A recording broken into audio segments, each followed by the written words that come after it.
In the beginning God created the heavens and the earth.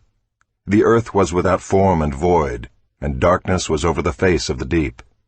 And the Spirit of God was hovering over the face of the waters.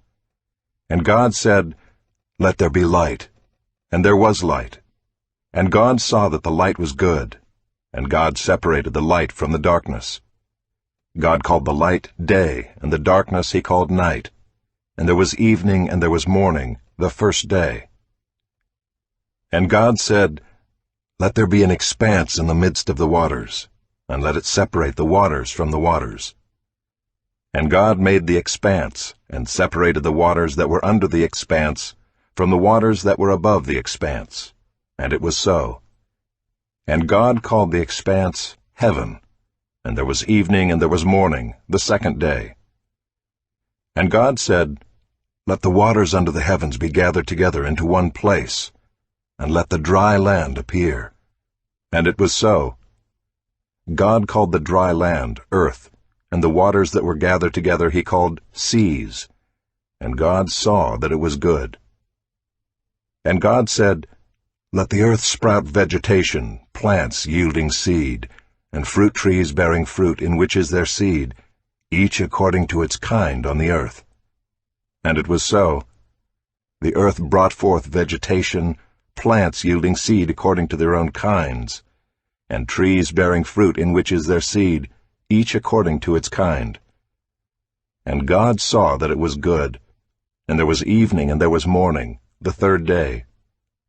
And God said, "Let there be lights in the expanse of the heavens to separate the day from the night, and let them be for signs and for seasons and for days and years, and let them be lights in the expanse of the heavens to give light upon the earth." And it was so. And God made the two great lights, the greater light to rule the day, and the lesser light to rule the night, and the stars. And God set them in the expanse of the heavens to give light on the earth, to rule over the day and over the night, and to separate the light from the darkness. And God saw that it was good. And there was evening and there was morning, the fourth day. And God said, "Let the waters swarm with swarms of living creatures, and let birds fly above the earth across the expanse of the heavens." So God created the great sea creatures and every living creature that moves, with which the waters swarm, according to their kinds, and every winged bird according to its kind. And God saw that it was good. And God blessed them, saying, "Be fruitful and multiply, and fill the waters and the seas, and let birds multiply on the earth." And there was evening and there was morning, the fifth day. And God said, "Let the earth bring forth living creatures according to their kinds, livestock and creeping things, and beasts of the earth according to their kinds." And it was so. And God made the beasts of the earth according to their kinds, and the livestock according to their kinds, and everything that creeps on the ground according to its kind. And God saw that it was good. Then God said, "Let us make man in our image, after our likeness, and let them have dominion over the fish of the sea, and over the birds of the heavens, and over the livestock, and over all the earth, and over every creeping thing that creeps on the earth." So God created man in his own image. In the image of God he created him. Male and female he created them. And God blessed them. And God said to them, "Be fruitful and multiply, and fill the earth, and subdue it, and have dominion over the fish of the sea, and over the birds of the heavens, and over every living thing that moves on the earth." And God said, "Behold, I have given you every plant yielding seed that is on the face of all the earth, and every tree with seed in its fruit. You shall have them for food. And to every beast of the earth, and to every bird of the heavens, and to everything that creeps on the earth, everything that has the breath of life, I have given every green plant for food." And it was so. And God saw everything that he had made, and behold, it was very good. And there was evening and there was morning, the sixth day.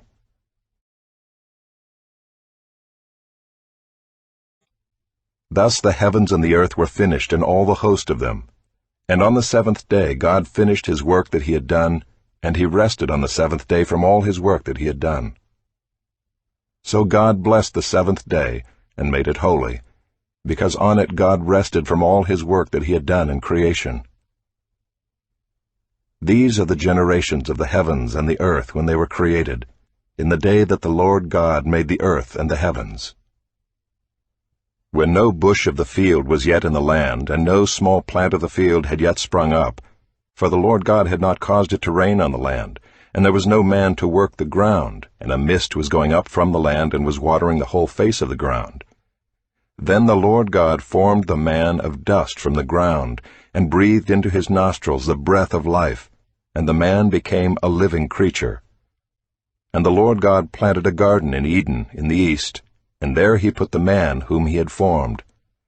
And out of the ground the Lord God made to spring up every tree that is pleasant to the sight, and good for food. The tree of life was in the midst of the garden, and the tree of the knowledge of good and evil. A river flowed out of Eden to water the garden, and there it divided and became 4 rivers. The name of the first is the Pishon. It is the one that flowed around the whole land of Havilah, where there is gold. And the gold of that land is good, bdellium and onyx stone are there. The name of the second river is the Gihon. It is the one that flowed around the whole land of Cush. And the name of the third river is the Tigris, which flows east of Assyria. And the fourth river is the Euphrates. The Lord God took the man and put him in the Garden of Eden to work it and keep it. And the Lord God commanded the man, saying, You may surely eat of every tree of the garden, but of the tree of the knowledge of good and evil you shall not eat, for in the day that you eat of it you shall surely die. Then the Lord God said, It is not good that the man should be alone. I will make for him a helper fit for him. Now out of the ground the Lord God had formed every beast of the field and every bird of the heavens, and brought them to the man to see what he would call them. And whatever the man called every living creature, that was its name. The man gave names to all livestock and to the birds of the heavens and to every beast of the field. But for Adam there was not found a helper fit for him. So the Lord God caused a deep sleep to fall upon the man, and while he slept, took one of his ribs, and closed up its place with flesh. And the rib that the Lord God had taken from the man he made into a woman, and brought her to the man. Then the man said, This at last is bone of my bones, and flesh of my flesh. She shall be called woman, because she was taken out of man. Therefore a man shall leave his father and his mother, and hold fast to his wife, and they shall become one flesh. And the man and his wife were both naked, and were not ashamed.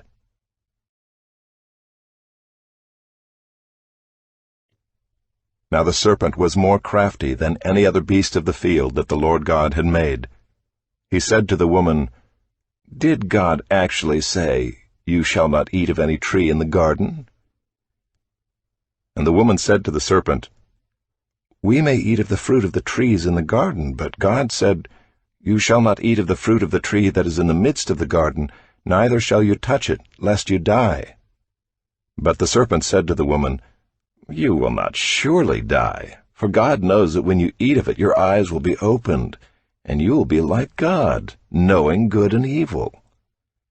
So when the woman saw that the tree was good for food, and that it was a delight to the eyes, and that the tree was to be desired to make one wise, she took of its fruit, and ate. And she also gave some to her husband who was with her, and he ate. Then the eyes of both were opened, and they knew that they were naked. And they sewed fig leaves together, and made themselves loincloths. And they heard the sound of the Lord God walking in the garden in the cool of the day. And the man and his wife hid themselves from the presence of the Lord God among the trees of the garden. But the Lord God called to the man, and said to him, Where are you? And he said, I heard the sound of you in the garden, and I was afraid, because I was naked, and I hid myself. He said, Who told you that you were naked? Have you eaten of the tree of which I commanded you not to eat? The man said, Well, the woman whom you gave to be with me, she gave me fruit of the tree, and I ate. Then the Lord God said to the woman, "What is this that you have done?" The woman said, "Well, the serpent deceived me, and I ate." The Lord God said to the serpent, "Because you have done this, cursed are you above all livestock, and above all beasts of the field. On your belly you shall go, and dust you shall eat all the days of your life. I will put enmity between you and the woman, and between your offspring and her offspring. He shall bruise your head, and you shall bruise his heel." To the woman he said, "I will surely multiply your pain in childbearing. In pain you shall bring forth children. Your desire shall be for your husband, and he shall rule over you." And to Adam he said, "Because you have listened to the voice of your wife, and have eaten of the tree of which I commanded you, you shall not eat of it. Cursed is the ground because of you. In pain you shall eat of it all the days of your life. Thorns and thistles it shall bring forth for you, and you shall eat the plants of the field. By the sweat of your face you shall eat bread, till you return to the ground, for out of it you were taken. For you are dust, and to dust you shall return." The man called his wife's name Eve, because she was the mother of all living. And the Lord God made for Adam and for his wife garments of skins, and clothed them. Then the Lord God said, "Behold, the man has become like one of us in knowing good and evil. Now lest he reach out his hand and take also of the tree of life, and eat, and live forever." Therefore the Lord God sent him out from the Garden of Eden to work the ground from which he was taken. He drove out the man, and at the east of the Garden of Eden he placed the cherubim and a flaming sword that turned every way to guard the way to the tree of life.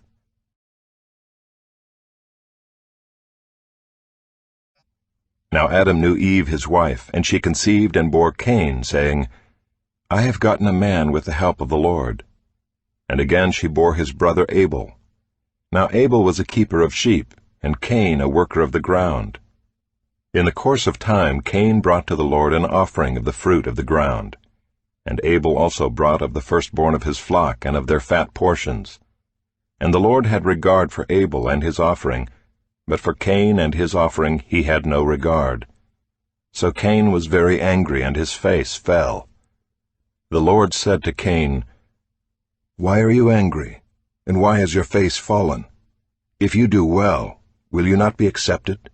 And if you do not do well, sin is crouching at the door. Its desire is for you, but you must rule over it." Cain spoke to Abel his brother, and when they were in the field, Cain rose up against his brother Abel and killed him. Then the Lord said to Cain, "Where is Abel your brother?" He said, "I do not know. Am I my brother's keeper?" And the Lord said, "What have you done? The voice of your brother's blood is crying to me from the ground. And now you are cursed from the ground, which has opened its mouth to receive your brother's blood from your hand. When you work the ground, it shall no longer yield to you its strength. You shall be a fugitive and a wanderer on the earth." Cain said to the Lord, "My punishment is greater than I can bear. Behold, you have driven me today away from the ground, and from your face I shall be hidden. I shall be a fugitive and a wanderer on the earth, and whoever finds me will kill me." Then the Lord said to him, "Not so. If anyone kills Cain, vengeance shall be taken on him sevenfold." And the Lord put a mark on Cain, lest any who found him should attack him. Then Cain went away from the presence of the Lord, and settled in the land of Nod, east of Eden. Cain knew his wife, and she conceived and bore Enoch. When he built a city, he called the name of the city after the name of his son Enoch. To Enoch was born Irad, and Irad fathered Mehujael, and Mehujael fathered Methushael, and Methushael fathered Lamech. And Lamech took 2 wives. The name of the one was Ida, and the name of the other Zillah. Ida bore Jabal. He was the father of those who dwell in tents and have livestock. His brother's name was Jubal. He was the father of all those who play the lyre and pipe. Zillah also bore Tubal-Cain. He was the forger of all instruments of bronze and iron. The sister of Tubal-Cain was Naamah. Lamech said to his wives, "Ida and Zillah, hear my voice. You wives of Lamech, listen to what I say. I have killed a man for wounding me, a young man for striking me. If Cain's revenge is 7-fold, then Lamech's is 77-fold. And Adam knew his wife again, and she bore a son, and called his name Seth. For she said, God has appointed for me another offspring instead of Abel, for Cain killed him. To Seth also a son was born, and he called his name Enosh. At that time people began to call upon the name of the Lord.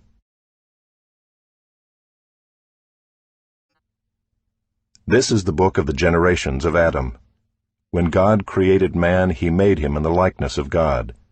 Male and female he created them, and he blessed them and named them man when they were created. When Adam had lived 130 years, he fathered a son in his own likeness, after his image, and named him Seth. The days of Adam after he fathered Seth were 800 years, and he had other sons and daughters. Thus all the days that Adam lived were 930 years, and he died. When Seth had lived 105 years, he fathered Enosh. Seth lived after he fathered Enosh 807 years, and had other sons and daughters. Thus all the days of Seth were 912 years, and he died. When Enosh had lived 90 years, he fathered Kenan.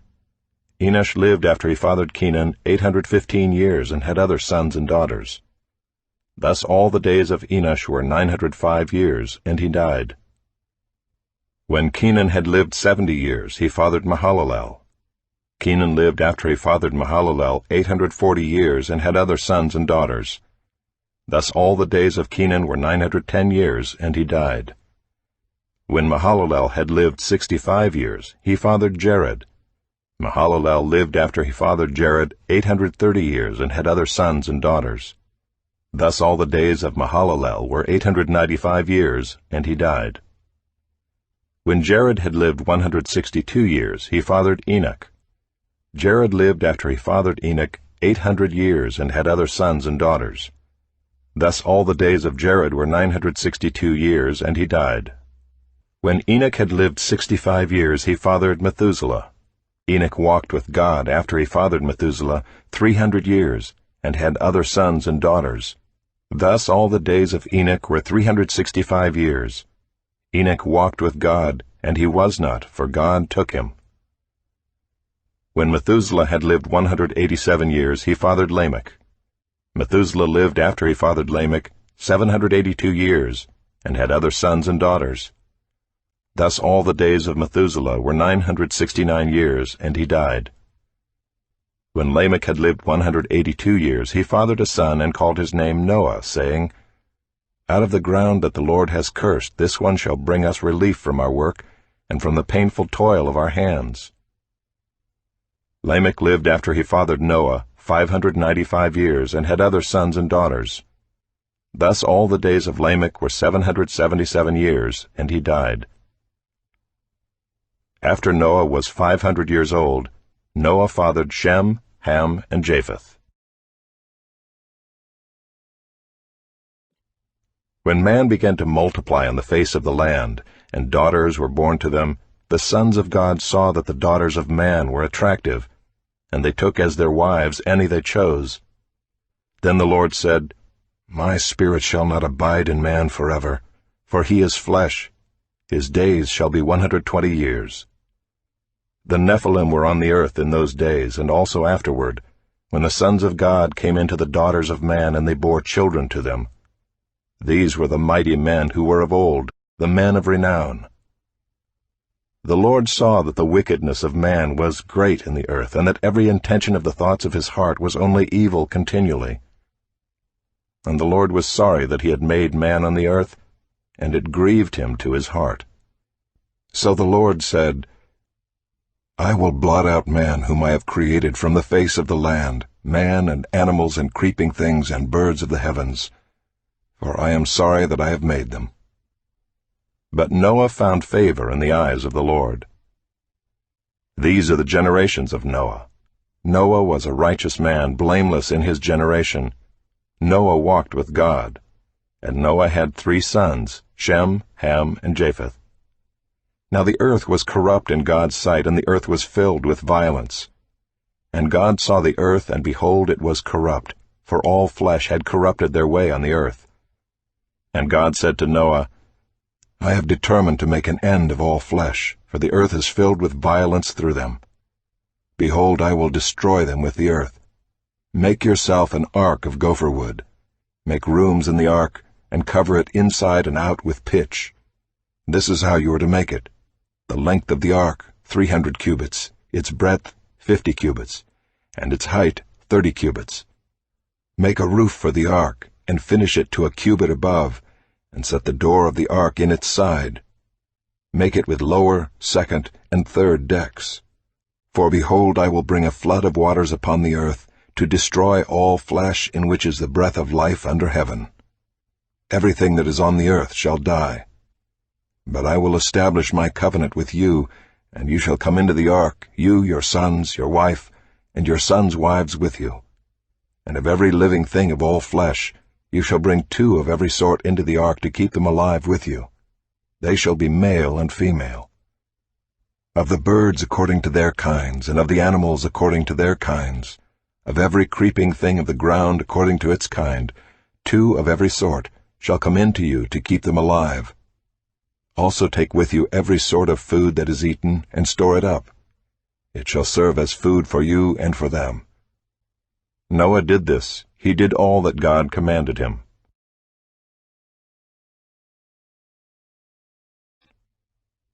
Then the Lord said to Noah, Go into the ark, you and all your household, for I have seen that you are righteous before me in this generation. Take with you 7 pairs of all clean animals, the male and his mate, and a pair of the animals that are not clean, the male and his mate, and 7 pairs of the birds of the heavens also, male and female, to keep their offspring alive on the face of all the earth.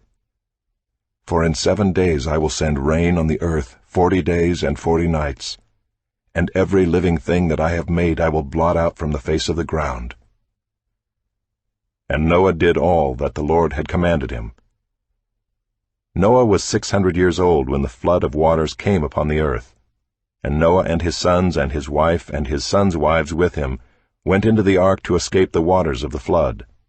Of clean animals and of animals that are not clean, and of birds and of everything that creeps on the ground, 2 and 2, male and female, went into the ark with Noah as God had commanded Noah. And after 7 days, the waters of the flood came upon the earth. In the 600th year of Noah's life, in the 2nd month, on the 17th day of the month, on that day all the fountains of the great deep burst forth, and the windows of the heavens were opened. And rain fell upon the earth 40 days and 40 nights. On the very same day Noah and his sons, Shem and Ham and Japheth, and Noah's wife and the 3 wives of his sons with them, entered the ark, they and every beast according to its kind, and all the livestock according to their kinds, and every creeping thing that creeps on the earth according to its kind, and every bird according to its kind, every winged creature. They went into the ark with Noah, 2 and 2 of all flesh in which there was the breath of life.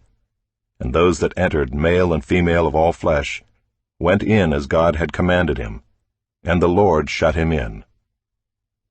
The flood continued 40 days on the earth. The waters increased and bore up the ark, and it rose high above the earth. The waters prevailed and increased greatly on the earth, and the ark floated on the face of the waters. And the waters prevailed so mightily on the earth that all the high mountains under the whole heaven were covered. The waters prevailed above the mountains, covering them 15 cubits deep. And all flesh died that moved on the earth, birds, livestock, beasts, all swarming creatures that swarm on the earth, and all mankind. Everything on the dry land in whose nostrils was the breath of life died. He blotted out every living thing that was on the face of the ground, man and animals and creeping things and birds of the heavens. They were blotted out from the earth. Only Noah was left, and those who were with him in the ark. And the waters prevailed on the earth 150 days.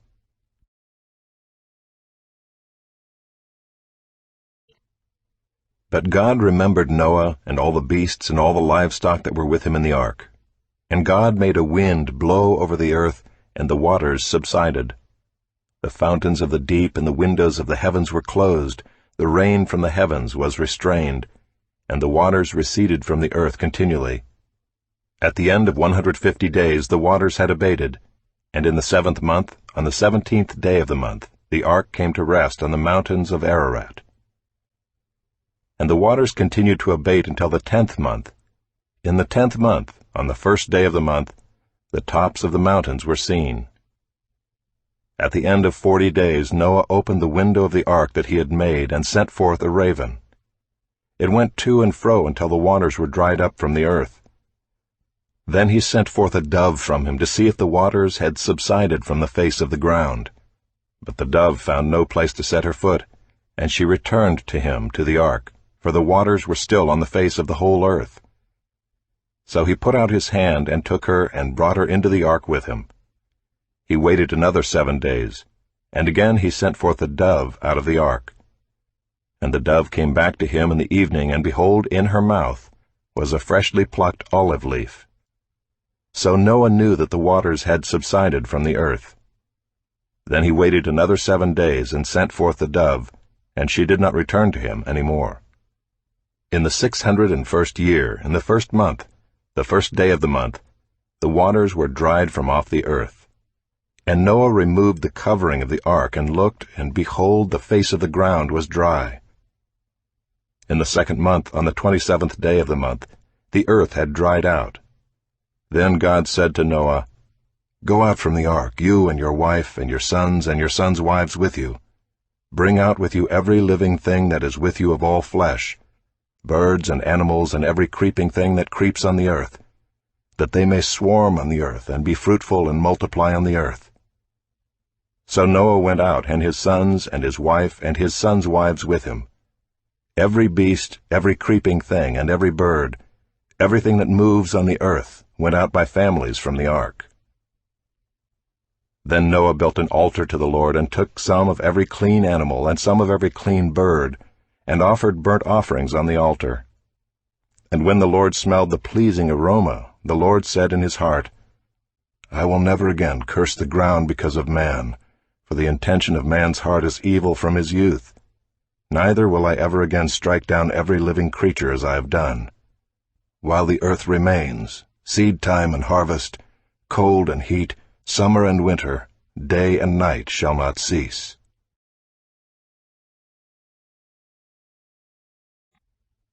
And God blessed Noah and his sons, and said to them, "Be fruitful and multiply, and fill the earth. The fear of you and the dread of you shall be upon every beast of the earth, and upon every bird of the heavens, upon everything that creeps on the ground, and all the fish of the sea. Into your hand they are delivered. Every moving thing that lives shall be food for you. And as I gave you the green plants, I give you everything. But you shall not eat flesh with its life, that is, its blood. And for your lifeblood I will require a reckoning. From every beast I will require it, and from man. From his fellow man I will require a reckoning for the life of man. Whoever sheds the blood of man, by man shall his blood be shed. For God made man in his own image. And you, be fruitful and multiply, teem on the earth and multiply in it." Then God said to Noah and to his sons with him, "Behold, I establish my covenant with you and your offspring after you, and with every living creature that is with you, the birds, the livestock, and every beast of the earth with you, as many as came out of the ark. It is for every beast of the earth. I establish my covenant with you, that never again shall all flesh be cut off by the waters of the flood, and never again shall there be a flood to destroy the earth." And God said, "This is the sign of the covenant that I make between me and you and every living creature that is with you, for all future generations. I have set my bow in the cloud, and it shall be a sign of the covenant between me and the earth.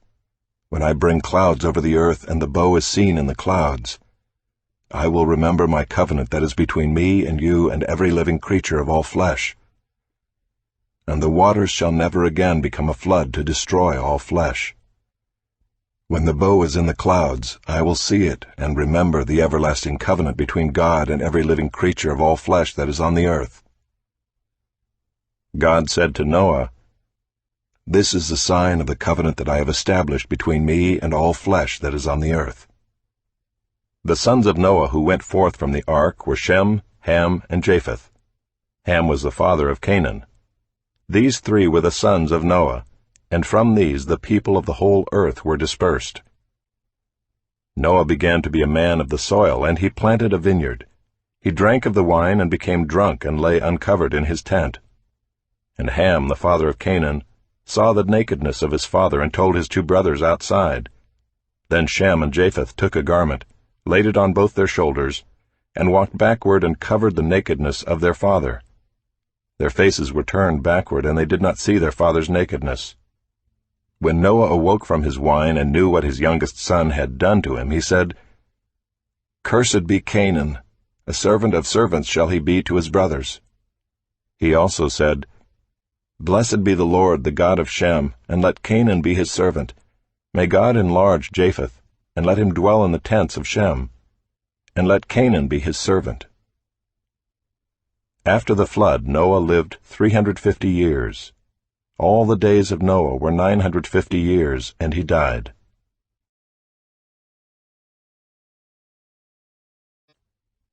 These are the generations of the sons of Noah, Shem, Ham, and Japheth.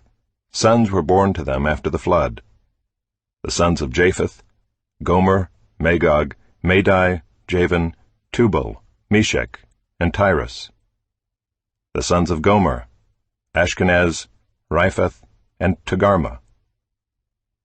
The sons of Javan: Elisha, Tarshish, Kittim, and Dodanim.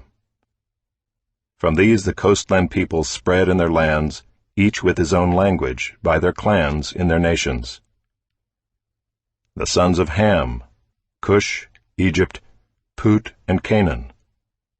The sons of Cush: Seba, Havilah, Sabta, Raamah, and Sabteka. The sons of Raamah: Sheba and Dedan. Cush fathered Nimrod. He was the first on earth to be a mighty man. He was a mighty hunter before the Lord. Therefore it is said, "Like Nimrod, a mighty hunter before the Lord."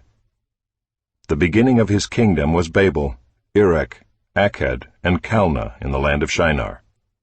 From that land he went into Assyria and built Nineveh, Rehoboth-ir, Calah, and Rezin between Nineveh and Calah. That is the great city. Egypt fathered Ludim, Anamim, Lehabim, Naphtuhim, Pathrusim, Casluhim, from whom the Philistines came, and Caphtorim. Canaan fathered Sidon his firstborn, and Heth, and the Jebusites, the Amorites, the Girgashites, the Hivites, the Arkites, the Sinites, the Arvadites, the Zemarites, and the Hamathites. Afterward the clans of the Canaanites dispersed, and the territory of the Canaanites extended from Sidon in the direction of Gerar as far as Gaza, and in the direction of Sodom, Gomorrah, Admah, and Zeboim as far as Lasha. These are the sons of Ham by their clans, their languages, their lands, and their nations. To Shem also, the father of all the children of Eber, the elder brother of Japheth, children were born. The sons of Shem: Elam, Asher, Arpachshad, Lud, and Aram. The sons of Aram: Uz, Hul, Gether, and Mash. Arpachshad fathered Shelah, and Shelah fathered Eber. To Eber were born two sons. The name of the one was Peleg, for in his days the earth was divided, and his brother's name was Joktan. Joktan fathered Almodad, Sheleph, Hazarmaveth, Jerah, Adoram, Uzal, Diklah, Obal, Abimael, Sheba, Ophir, Havilah, and Jobab. All these were the sons of Joktan. The territory in which they lived extended from Mesha in the direction of Sephar to the hill country of the east. These are the sons of Shem by their clans, their languages, their lands, and their nations. These are the clans of the sons of Noah according to their genealogies, in their nations, and from these the nations spread abroad on the earth after the flood.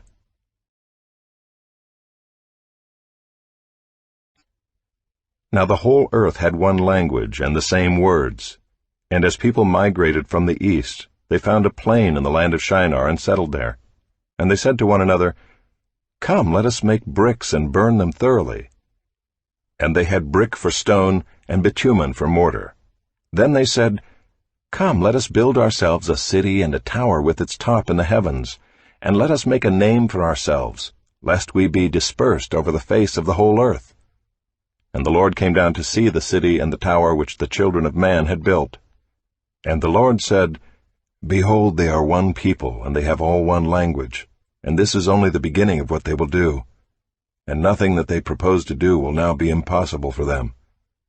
Come, let us go down and there confuse their language, so that they may not understand one another's speech. So the Lord dispersed them from there over the face of all the earth, and they left off building the city. Therefore its name was called Babel, because there the Lord confused the language of all the earth. And from there the Lord dispersed them over the face of all the earth. These are the generations of Shem. When Shem was 100 years old, he fathered Arpachshad 2 years after the flood. And Shem lived after he fathered Arpachshad 500 years, and had other sons and daughters. When Arpachshad had lived 35 years, he fathered Shelah. And Arpachshad lived after he fathered Shelah 403 years, and had other sons and daughters. When Shelah had lived 30 years, he fathered Eber. And Shelah lived after he fathered Eber 403 years, and had other sons and daughters. When Eber had lived 34 years, he fathered Peleg. And Eber lived after he fathered Peleg 430 years, and had other sons and daughters. When Peleg had lived 30 years, he fathered Reu. And Peleg lived after he fathered Reu 209 years, and had other sons and daughters. When Reu had lived 32 years, he fathered Serug. And Reu lived after he fathered Serug 207 years, and had other sons and daughters. When Serug had lived 30 years, he fathered Nahor. And Serug lived after he fathered Nahor 200 years, and had other sons and daughters. When Nahor had lived 29 years, he fathered Terah. And Nahor lived after he fathered Terah 119 years, and had other sons and daughters. When Terah had lived 70 years, he fathered Abram, Nahor, and Haran. Now these are the generations of Terah. Terah fathered Abram, Nahor, and Haran fathered Lot. Haran died in the presence of his father Terah in the land of his kindred, in Ur of the Chaldeans. And Abram and Nahor took wives. The name of Abram's wife was Sarai, and the name of Nahor's wife Milcah, the daughter of Haran, the father of Milcah and Iscah. Now Sarai was barren, she had no child. Terah took Abram his son, and Lot the son of Haran his grandson, and Sarai his daughter-in-law, his son Abram's wife, and they went forth together from Ur of the Chaldeans, to go into the land of Canaan. But when they came to Haran, they settled there. The days of Terah were 205 years, and Terah died in Haran.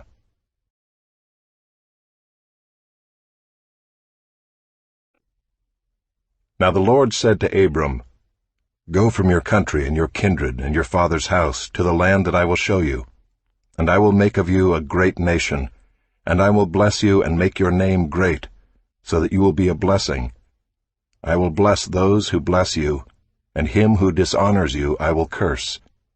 And in you all the families of the earth shall be blessed. So Abram went as the Lord had told him, and Lot went with him. Abram was 75 years old when he departed from Haran. And Abram took Sarai his wife, and Lot his brother's son, and all their possessions that they had gathered, and the people that they had acquired in Haran, and they set out to go to the land of Canaan. When they came to the land of Canaan, Abram passed through the land to the place at Shechem, to the oak of Moreh. At that time the Canaanites were in the land. Then the Lord appeared to Abram and said, To your offspring I will give this land. So he built there an altar to the Lord who had appeared to him. From there he moved to the hill country on the east of Bethel and pitched his tent, with Bethel on the west and Ai on the east. And there he built an altar to the Lord and called upon the name of the Lord. And Abram journeyed on, still going toward the Negeb. Now there was a famine in the land, so Abram went down to Egypt to sojourn there, for the famine was severe in the land. When he was about to enter Egypt, he said to Sarai his wife, I know that you are a woman beautiful in appearance, and when the Egyptians see you, they will say, This is his wife. Then they will kill me, but they will let you live. Say you are my sister, that it may go well with me because of you, and that my life may be spared for your sake." When Abram entered Egypt, the Egyptians saw that the woman was very beautiful. And when the princes of Pharaoh saw her, they praised her to Pharaoh. And the woman was taken into Pharaoh's house.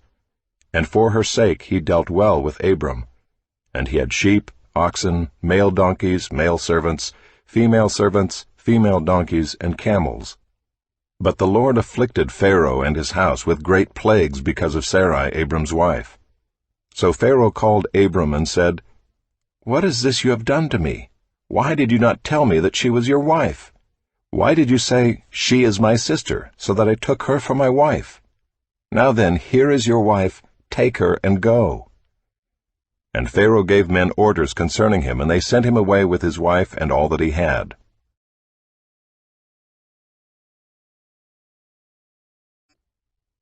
So Abram went up from Egypt, he and his wife and all that he had, and Lot with him, into the Negeb. Now Abram was very rich in livestock, in silver, and in gold. And he journeyed on from the Negeb as far as Bethel, to the place where his tent had been at the beginning, between Bethel and Ai, to the place where he had made an altar at the first. And there Abram called upon the name of the Lord. And Lot, who went with Abram, also had flocks and herds and tents, so that the land could not support both of them dwelling together, for their possessions were so great that they could not dwell together. And there was strife between the herdsmen of Abram's livestock and the herdsmen of Lot's livestock. At that time the Canaanites and the Perizzites were dwelling in the land. Then Abram said to Lot, "Let there be no strife between you and me, and between your herdsmen and my herdsmen, for we are kinsmen. Is not the whole land before you? Separate yourself from me. If you take the left hand, then I will go to the right, or if you take the right hand, then I will go to the left." And Lot lifted up his eyes and saw that the Jordan Valley was well watered everywhere, like the garden of the Lord, like the land of Egypt in the direction of Zoar. This was before the Lord destroyed Sodom and Gomorrah. So Lot chose for himself all the Jordan Valley, and Lot journeyed east. Thus they separated from each other. Abram settled in the land of Canaan, while Lot settled among the cities of the valley, and moved his tent as far as Sodom. Now the men of Sodom were wicked, great sinners against the Lord.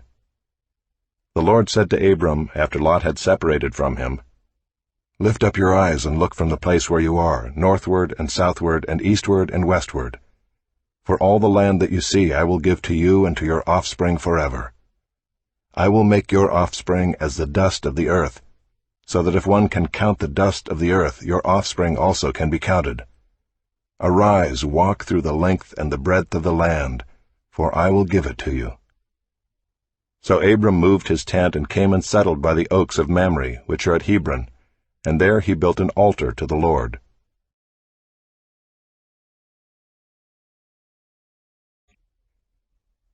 In the days of Amraphel king of Shinar, Arioch king of Elasar, Kedorlaomer king of Elam, and Tidal king of Goyim, these kings made war with Bera king of Sodom, Birsha king of Gomorrah, Shinab king of Admah, Shemeber king of Zeboim, and the king of Bela, that is Zoar. And all these joined forces in the valley of Siddim, that is, the Salt Sea. 12 years they had served Kedorlaomer, but in the 13th year they rebelled. In the 14th year, Kedorlaomer and the kings who were with him came and defeated the Rephaim in Ashtaroth-Karnaim, the Zuzim in Ham, the Emim in Sheva Kiriathaim, and the Horites in their hill country of Seir as far as El-Paran on the border of the wilderness. Then they turned back and came to En-Mishpat, that is Kadesh, and defeated all the country of the Amalekites and also the Amorites who were dwelling in Hazazon-Tamar. Then the king of Sodom, the king of Gomorrah, the king of Admah, the king of Zeboim, and the king of Bela, that is Zoar, went out, and they joined battle in the valley of Siddim with Kedorlaomer king of Elam, Tidal king of Goyim, Amraphel king of Shinar, and Arioch king of Elasar, 4 kings against 5. Now the valley of Siddim was full of bitumen pits, and as the kings of Sodom and Gomorrah fled, some fell into them, and the rest fled to the hill country. So the enemy took all the possessions of Sodom and Gomorrah, and all their provisions, and went their way. They also took Lot, the son of Abram's brother, who was dwelling in Sodom, and his possessions, and went their way. Then one who had escaped came and told Abram the Hebrew, who was living by the oaks of Mamre the Amorite, brother of Eshcol and of Aner. These were allies of Abram.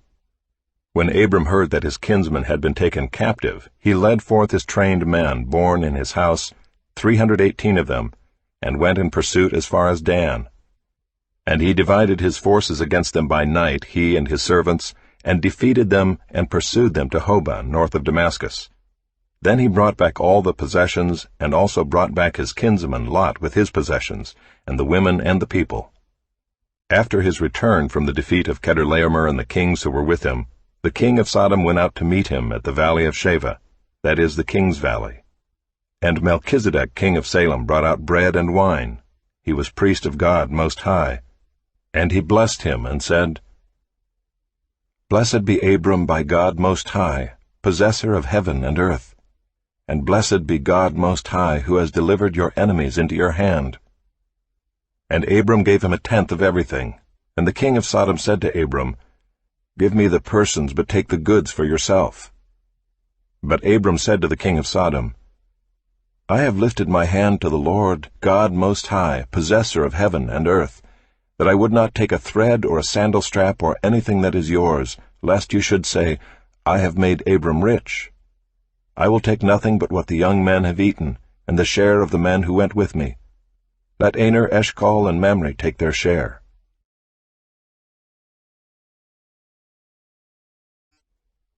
After these things the word of the Lord came to Abram in a vision. Fear not, Abram. I am your shield, your reward shall be very great. But Abram said, O Lord God, what will you give me? For I continue childless, and the heir of my house is Eliezer of Damascus.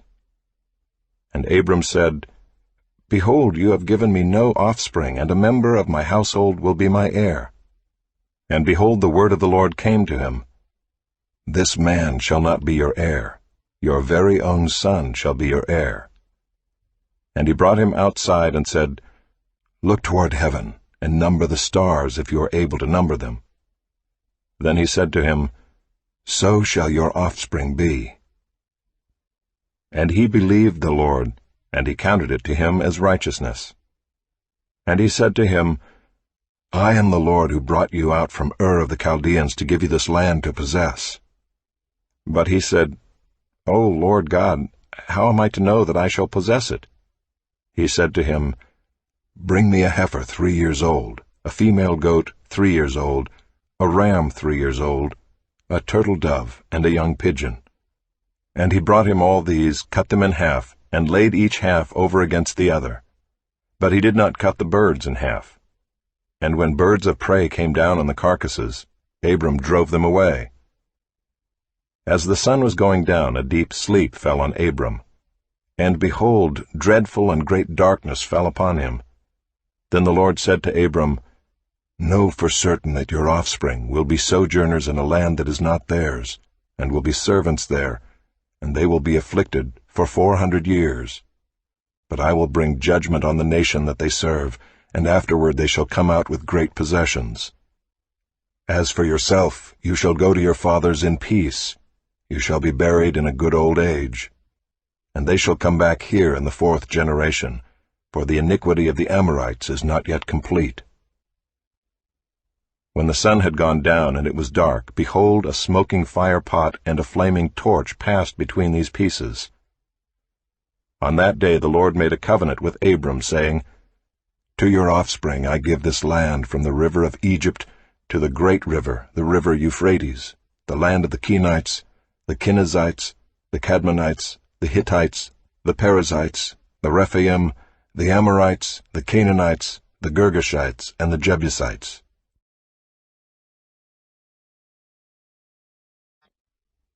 Now Sarai, Abram's wife, had borne him no children. She had a female Egyptian servant whose name was Hagar. And Sarai said to Abram, Behold now, the Lord has prevented me from bearing children. Go in to my servant. It may be that I shall obtain children by her. And Abram listened to the voice of Sarai. So after Abram had lived 10 years in the land of Canaan, Sarai, Abram's wife, took Hagar the Egyptian, her servant, and gave her to Abram her husband as a wife. And he went in to Hagar, and she conceived. And when she saw that she had conceived, she looked with contempt on her mistress. And Sarai said to Abram, May the wrong done to me be on you. I gave my servant to your embrace, and when she saw that she had conceived, she looked on me with contempt. May the Lord judge between you and me. But Abram said to Sarai, Behold, your servant is in your power. Do to her as you please. Then Sarai dealt harshly with her, and she fled from her. The angel of the Lord found her by a spring of water in the wilderness, the spring on the way to Shur. And he said, Hagar, servant of Sarai, where have you come from, and where are you going? She said, I am fleeing from my mistress Sarai. The angel of the Lord said to her, Return to your mistress, and submit to her. The angel of the Lord also said to her, I will surely multiply your offspring, so that they cannot be numbered for multitude. And the angel of the Lord said to her, Behold, you are pregnant, and shall bear a son. You shall call his name Ishmael, because the Lord has listened to your affliction. He shall be a wild donkey of a man, his hand against everyone, and everyone's hand against him, and he shall dwell over against all his kinsmen. So she called the name of the Lord who spoke to her. You are a God of seeing, for she said, Truly here I have seen him who looks after me. Therefore the well was named Bir Lahairoi. It lies between Kadesh and Bered. And Hagar bore Abram a son, and Abram called the name of his son, whom Hagar bore, Ishmael. Abram was 86 years old when Hagar bore Ishmael to Abram.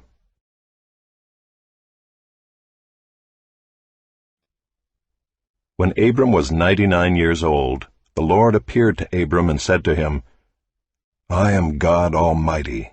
Walk before me and be blameless, that I may make my covenant between me and you, and may multiply you greatly.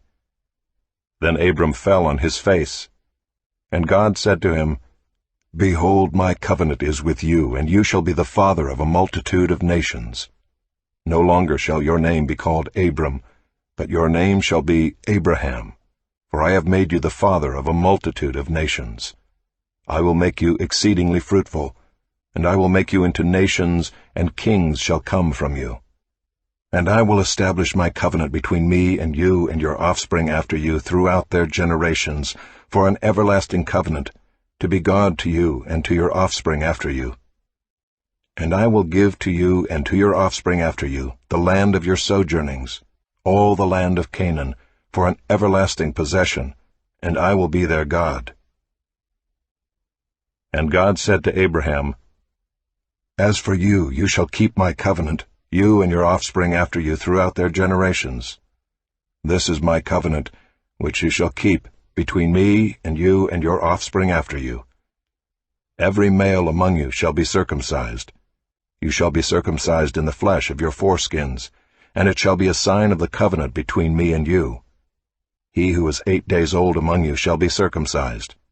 Every male throughout your generations, whether born in your house or bought with your money from any foreigner who is not of your offspring, both he who is born in your house and he who is bought with your money shall surely be circumcised. So shall my covenant be in your flesh, an everlasting covenant. Any uncircumcised male who is not circumcised in the flesh of his foreskin shall be cut off from his people. He has broken my covenant. And God said to Abraham, As for Sarai your wife, you shall not call her name Sarai, but Sarah shall be her name. I will bless her, and moreover I will give you a son by her. I will bless her, and she shall become nations. Kings of peoples shall come from her.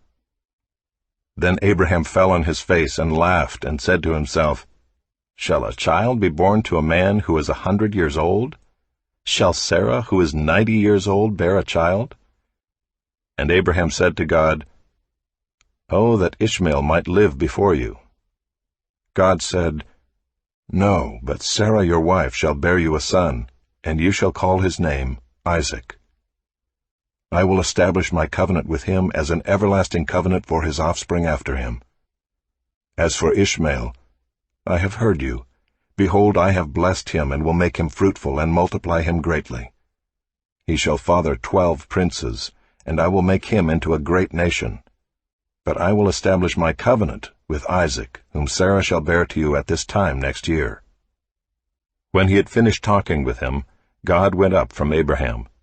Then Abraham took Ishmael his son, and all those born in his house or bought with his money, every male among the men of Abraham's house, and he circumcised the flesh of their foreskins that very day, as God had said to him.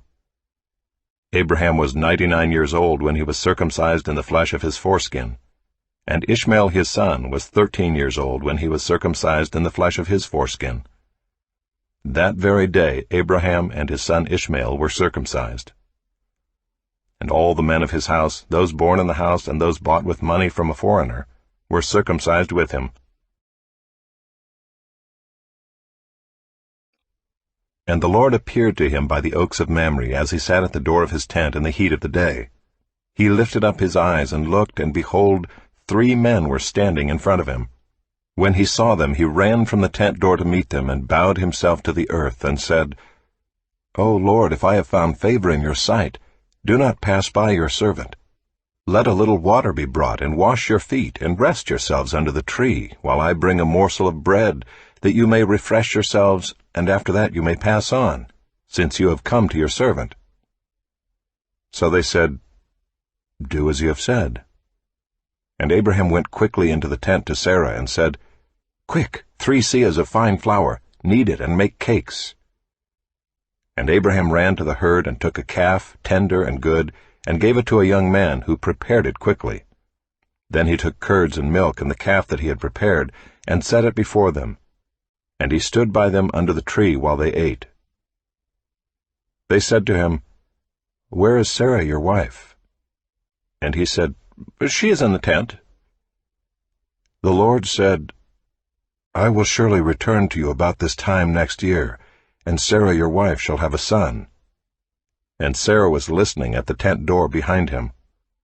Now Abraham and Sarah were old, advanced in years. The way of women had ceased to be with Sarah. So Sarah laughed to herself, saying, "After I am worn out, and my Lord is old, shall I have pleasure?" The Lord said to Abraham, "Why did Sarah laugh and say, 'Shall I indeed bear a child now that I am old?' Is anything too hard for the Lord? At the appointed time I will return to you about this time next year, and Sarah shall have a son." But Sarah denied it, saying, "I did not laugh," for she was afraid. He said, "No, but you did laugh." Then the men set out from there, and they looked down toward Sodom, and Abraham went with them to set them on their way. The Lord said, "Shall I hide from Abraham what I am about to do, seeing that Abraham shall surely become a great and mighty nation, and all the nations of the earth shall be blessed in him? For I have chosen him, that he may command his children and his household after him, to keep the way of the Lord by doing righteousness and justice, so that the Lord may bring to Abraham what he has promised him." Then the Lord said, "Because the outcry against Sodom and Gomorrah is great, and their sin is very grave, I will go down to see whether they have done altogether according to the outcry that has come to me, and if not, I will know." So the men turned from there and went toward Sodom, but Abraham still stood before the Lord. Then Abraham drew near and said, "Will you indeed sweep away the righteous with the wicked? Suppose there are 50 righteous within the city. Will you then sweep away the place and not spare it for the 50 righteous who are in it? Far be it from you to do such a thing, to put the righteous to death with the wicked, so that the righteous fare as the wicked. Far be that from you. Shall not the judge of all the earth do what is just?" And the Lord said, "If I find at Sodom 50 righteous in the city, I will spare the whole place for their sake." Abraham answered and said, "Behold, I have undertaken to speak to the Lord, I who am but dust and ashes. Suppose 5 of the 50 righteous are lacking. Will you destroy the whole city for lack of 5? And he said, "I will not destroy it if I find 45 there." Again he spoke to him and said, "Suppose 40 are found there." He answered, For the sake of 40 I will not do it. Then he said, Oh, let not the Lord be angry, and I will speak. Suppose 30 are found there. He answered, I will not do it if I find 30 there. He said, Behold, I have undertaken to speak to the Lord. Suppose 20 are found there. He answered, For the sake of 20 I will not destroy it. Then he said, Oh, let not the Lord be angry, and I will speak again, but this once. Suppose 10 are found there. He answered, For the sake of 10 I will not destroy it. And the Lord went his way when he had finished speaking to Abraham, and Abraham returned to his place.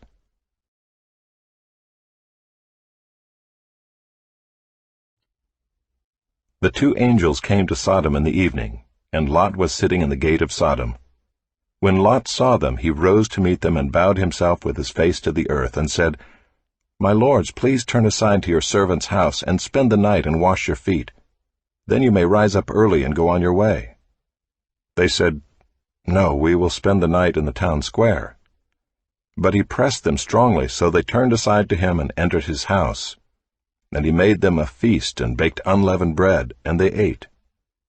But before they lay down, the men of the city, the men of Sodom, both young and old, all the people to the last man, surrounded the house. And they called to Lot, Where are the men who came to you tonight? Bring them out to us, that we may know them. Lot went out to the men at the entrance, shut the door after him, and said, I beg you, my brothers, do not act so wickedly. Behold, I have 2 daughters who have not known any man. Let me bring them out to you, and do to them as you please. Only do nothing to these men, for they have come under the shelter of my roof. But they said, Stand back. And they said, This fellow came to sojourn, and he has become the judge. Now we will deal worse with you than with them. Then they pressed hard against the man Lot, and drew near to break the door down. But the men reached out their hands and brought Lot into the house with them, and shut the door. And they struck with blindness the men who were at the entrance of the house, both small and great, so that they wore themselves out groping for the door. Then the men said to Lot, Have you anyone else here? Sons-in-law, sons, daughters, or anyone you have in the city, bring them out of the place, for we are about to destroy this place, because the outcry against its people has become great before the Lord, and the Lord has sent us to destroy it. So Lot went out and said to his sons-in-law who were to marry his daughters, Up, get out of this place, for the Lord is about to destroy the city. But he seemed to his sons-in-law to be jesting. As morning dawned, the angels urged Lot, saying, Up, take your wife and your 2 daughters who are here, lest you be swept away in the punishment of the city. But he lingered. So the men seized him and his wife and his 2 daughters by the hand, the Lord being merciful to him, and they brought him out and set him outside the city. And as they brought them out, one said, Escape for your life. Do not look back or stop anywhere in the valley. Escape to the hills, lest you be swept away. And Lot said to them, Oh, no, my lords. Behold, your servant has found favor in your sight, and you have shown me great kindness in saving my life. But I cannot escape to the hills, lest the disaster overtake me and I die. Behold, this city is near enough to flee to, and it is a little one. Let me escape there. Is it not a little one? And my life will be saved. He said to him, Behold, I grant you this favor also, that I will not overthrow the city of which you have spoken. Escape there quickly, for I can do nothing till you arrive there. Therefore the name of the city was called Zoar. The sun had risen on the earth when Lot came to Zoar. Then the Lord rained on Sodom and Gomorrah sulfur and fire from the Lord out of heaven. And he overthrew those cities and all the valley and all the inhabitants of the cities and what grew on the ground. But Lot's wife behind him looked back, and she became a pillar of salt. And Abraham went early in the morning to the place where he had stood before the Lord. And he looked down toward Sodom and Gomorrah and toward all the land of the valley. And he looked, and behold, the smoke of the land went up like the smoke of a furnace. So it was that when God destroyed the cities of the valley, God remembered Abraham and sent Lot out of the midst of the overthrow when he overthrew the cities in which Lot had lived.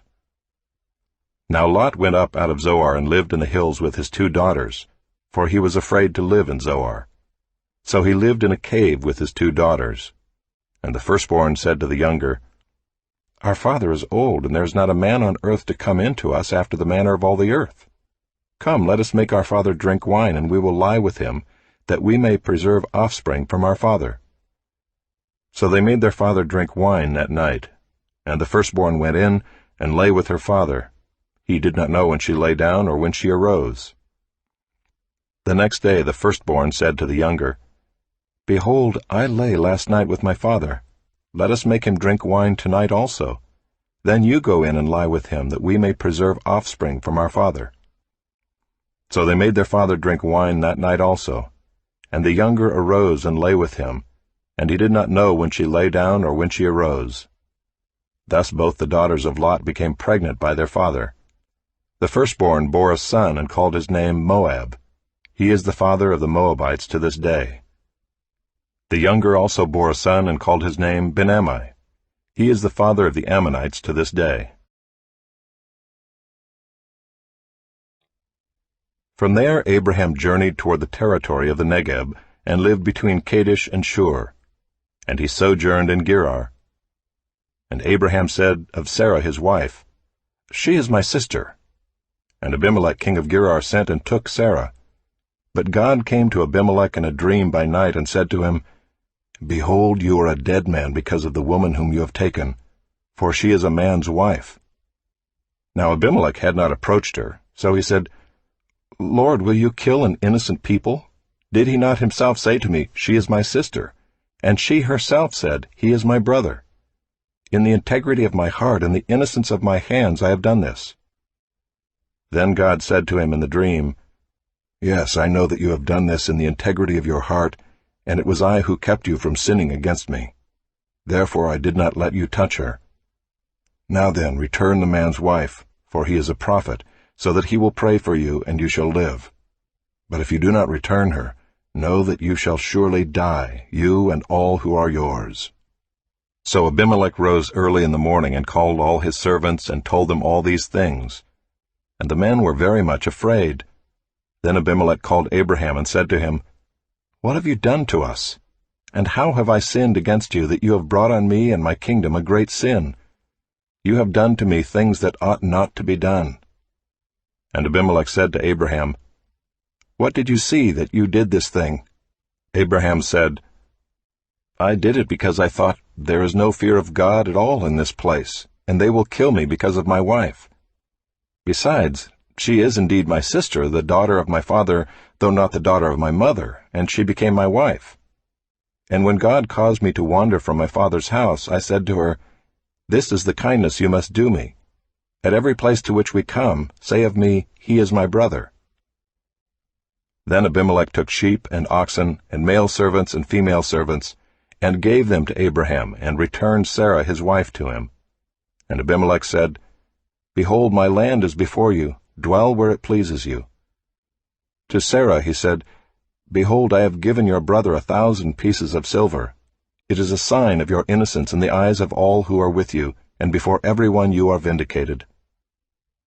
Then Abraham prayed to God, and God healed Abimelech, and also healed his wife and female slaves, so that they bore children.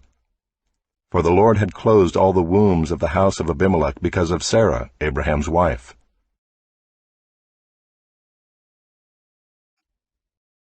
The Lord visited Sarah as he had said, and the Lord did to Sarah as he had promised. And Sarah conceived and bore Abraham a son in his old age at the time of which God had spoken to him. Abraham called the name of his son who was born to him, whom Sarah bore him, Isaac.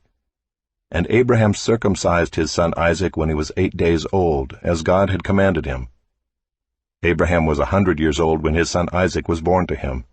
And Sarah said, God has made laughter for me. Everyone who hears will laugh over me. And she said, Who would have said to Abraham that Sarah would nurse children? Yet I have borne him a son in his old age. And the child grew and was weaned. And Abraham made a great feast on the day that Isaac was weaned. But Sarah saw the son of Hagar the Egyptian, whom she had borne to Abraham, laughing.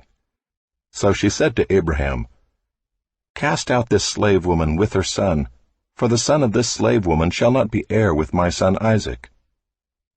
And the thing was very displeasing to Abraham on account of his son. But God said to Abraham, "Be not displeased because of the boy and because of your slave woman. Whatever Sarah says to you, do as she tells you, for through Isaac shall your offspring be named. And I will make a nation of the son of the slave woman also, because he is your offspring." So Abraham rose early in the morning and took bread and a skin of water, and gave it to Hagar, putting it on her shoulder along with the child, and sent her away. And she departed and wandered in the wilderness of Beersheba. When the water in the skin was gone, she put the child under one of the bushes. Then she went and sat down opposite him a good way off, about the distance of a bow shot, for she said, "Let me not look on the death of the child." And as she sat opposite him, she lifted up her voice and wept. And God heard the voice of the boy, and the angel of God called to Hagar from heaven and said to her, "What troubles you, Hagar? Fear not, for God has heard the voice of the boy where he is. Up, lift up the boy and hold him fast with your hand, for I will make him into a great nation." Then God opened her eyes, and she saw a well of water. She went and filled the skin with water and gave the boy a drink. And God was with the boy, and he grew up. He lived in the wilderness and became an expert with the bow. He lived in the wilderness of Paran, and his mother took a wife for him from the land of Egypt. At that time Abimelech and Phicol, the commander of his army, said to Abraham, "God is with you in all that you do. Now therefore swear to me here by God that you will not deal falsely with me or with my descendants or with my posterity, but as I have dealt kindly with you, so you will deal with me and with the land where you have sojourned." And Abraham said, "I will swear." When Abraham reproved Abimelech about a well of water that Abimelech's servants had seized, Abimelech said, "I do not know who has done this thing. You did not tell me, and I have not heard of it until today." So Abraham took sheep and oxen and gave them to Abimelech, and the two men made a covenant. Abraham set 7 ewe lambs of the flock apart, and Abimelech said to Abraham, "What is the meaning of these 7 ewe lambs that you have set apart?" He said, "These 7 ewe lambs you will take from my hand, that this may be a witness for me that I dug this well." Therefore that place was called Beersheba, because there both of them swore an oath. So they made a covenant at Beersheba.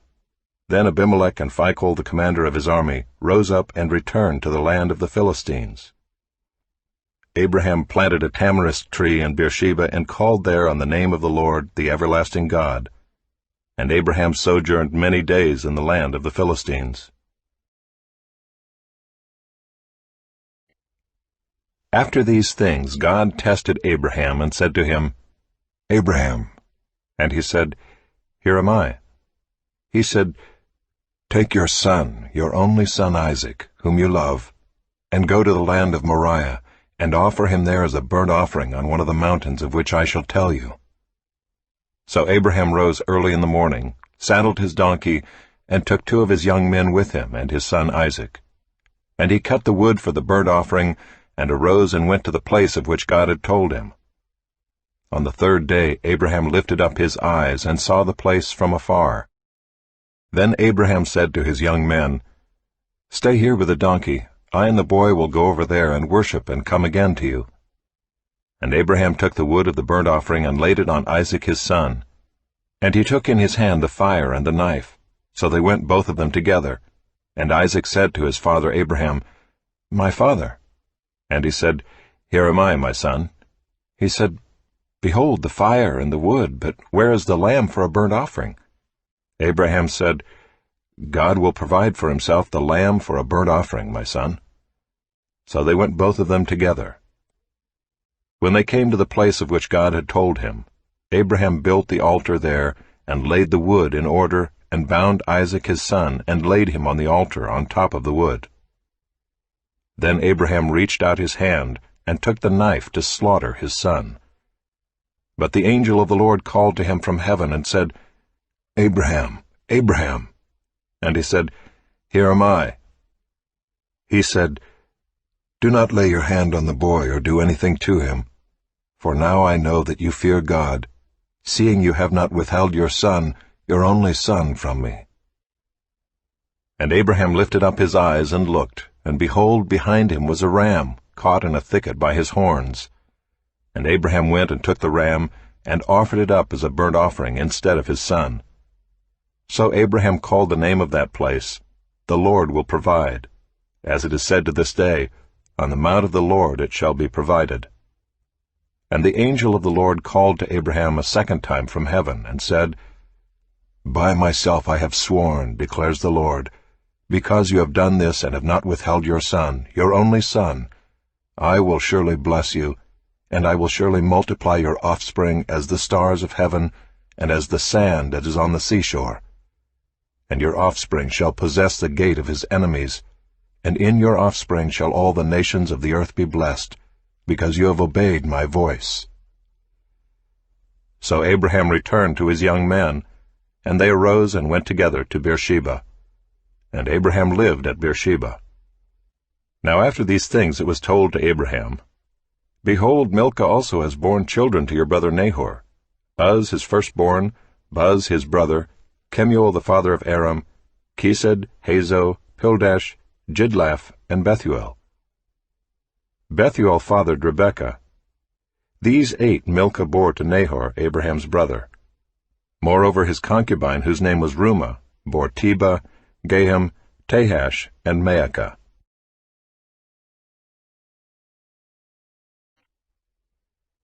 Sarah lived 127 years. These were the years of the life of Sarah. And Sarah died at Kiriath Arba, that is Hebron, in the land of Canaan. And Abraham went in to mourn for Sarah, and to weep for her. And Abraham rose up from before his dead, and said to the Hittites, "I am a sojourner and foreigner among you. Give me property among you for a burying place, that I may bury my dead out of my sight." The Hittites answered Abraham, "Hear us, my lord, you are a prince of God among us.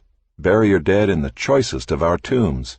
None of us will withhold from you his tomb to hinder you from burying your dead." Abraham rose and bowed to the Hittites, the people of the land. And he said to them, "If you are willing that I should bury my dead out of my sight, hear me and entreat for me Ephron the son of Zohar, that he may give me the cave of Machpelah which he owns. It is at the end of his field. For the full price let him give it to me in your presence as property for a burying place." Now Ephron was sitting among the Hittites, and Ephron the Hittite answered Abraham in the hearing of the Hittites, of all who went in at the gate of his city, "No, my lord, hear me. I give you the field, and I give you the cave that is in it.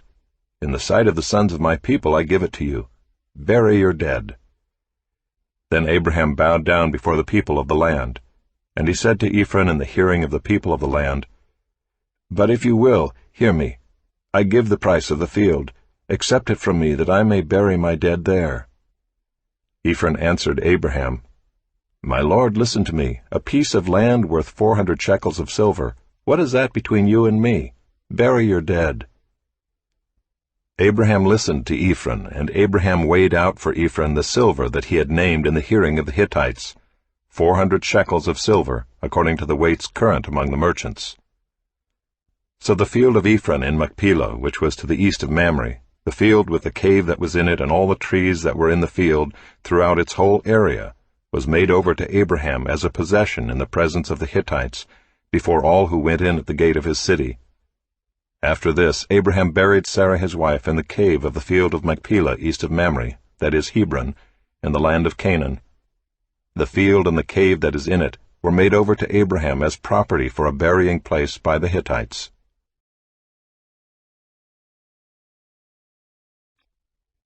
Now Abraham was old, well advanced in years, and the Lord had blessed Abraham in all things. And Abraham said to his servant, the oldest of his household, who had charge of all that he had, "Put your hand under my thigh, that I may make you swear by the Lord, the God of heaven and God of the earth, that you will not take a wife for my son from the daughters of the Canaanites among whom I dwell, but will go to my country and to my kindred, and take a wife for my son Isaac." The servant said to him, "Perhaps the woman may not be willing to follow me to this land. Must I then take your son back to the land from which you came?" Abraham said to him, "See to it that you do not take my son back there. The Lord, the God of heaven, who took me from my father's house and from the land of my kindred, and who spoke to me and swore to me, 'To your offspring I will give this land,' he will send his angel before you, and you shall take a wife for my son from there.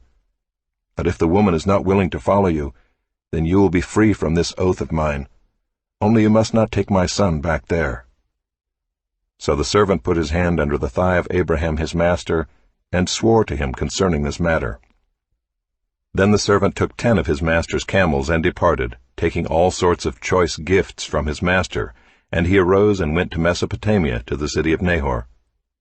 And he made the camels kneel down outside the city by the well of water at the time of evening, the time when women go out to draw water. And he said, "O Lord, God of my master Abraham, please grant me success today, and show steadfast love to my master Abraham. Behold, I am standing by the spring of water, and the daughters of the men of the city are coming out to draw water. Let the young woman to whom I shall say, 'Please let down your jar that I may drink,' and who shall say, 'Drink, and I will water your camels,' let her be the one whom you have appointed for your servant Isaac. By this I shall know that you have shown steadfast love to my master." Before he had finished speaking, behold, Rebekah, who was born to Bethuel the son of Milcah, the wife of Nahor, Abraham's brother, came out with her water jar on her shoulder. The young woman was very attractive in appearance, a maiden whom no man had known. She went down to the spring and filled her jar and came up. Then the servant ran to meet her and said, "Please give me a little water to drink from your jar." She said, "Drink, my lord." And she quickly let down her jar upon her hand and gave him a drink. When she had finished giving him a drink, she said, "I will draw water for your camels also until they have finished drinking." So she quickly emptied her jar into the trough and ran again to the well to draw water, and she drew for all his camels. The man gazed at her in silence, to learn whether the Lord had prospered his journey or not. When the camels had finished drinking, the man took a gold ring weighing a half shekel, and 2 bracelets for her arms weighing 10 gold shekels, and said, "Please tell me whose daughter you are. Is there room in your father's house for us to spend the night?" She said to him, "I am the daughter of Bethuel the son of Milcah, whom she bore to Nahor." She added, "We have plenty of both straw and fodder, and room to spend the night." The man bowed his head and worshipped the Lord, and said, "Blessed be the Lord, the God of my master Abraham, who has not forsaken his steadfast love and his faithfulness toward my master. As for me, the Lord has led me in the way to the house of my master's kinsman."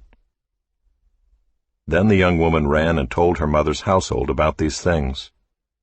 Rebekah had a brother whose name was Laban. Laban ran out toward the man to the spring. As soon as he saw the ring and the bracelets on his sister's arms, and heard the words of Rebekah his sister, "Thus the man spoke to me," he went to the man, and behold, he was standing by the camels at the spring. He said, "Come in, O blessed of the Lord. Why do you stand outside? For I have prepared the house and a place for the camels." So the man came to the house and unharnessed the camels, and gave straw and fodder to the camels, and there was water to wash his feet and the feet of the men who were with him.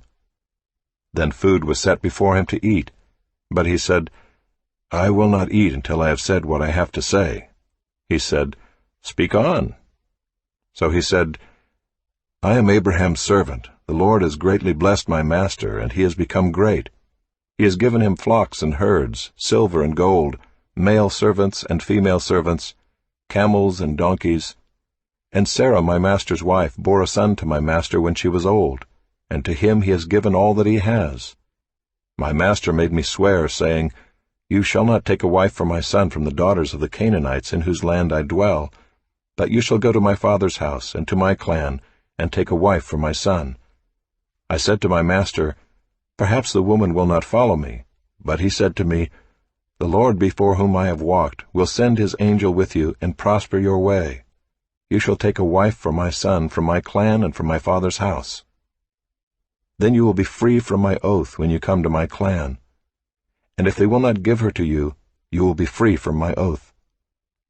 I came today to the spring and said, O Lord, the God of my master Abraham, if now you are prospering the way that I go, behold, I am standing by the spring of water.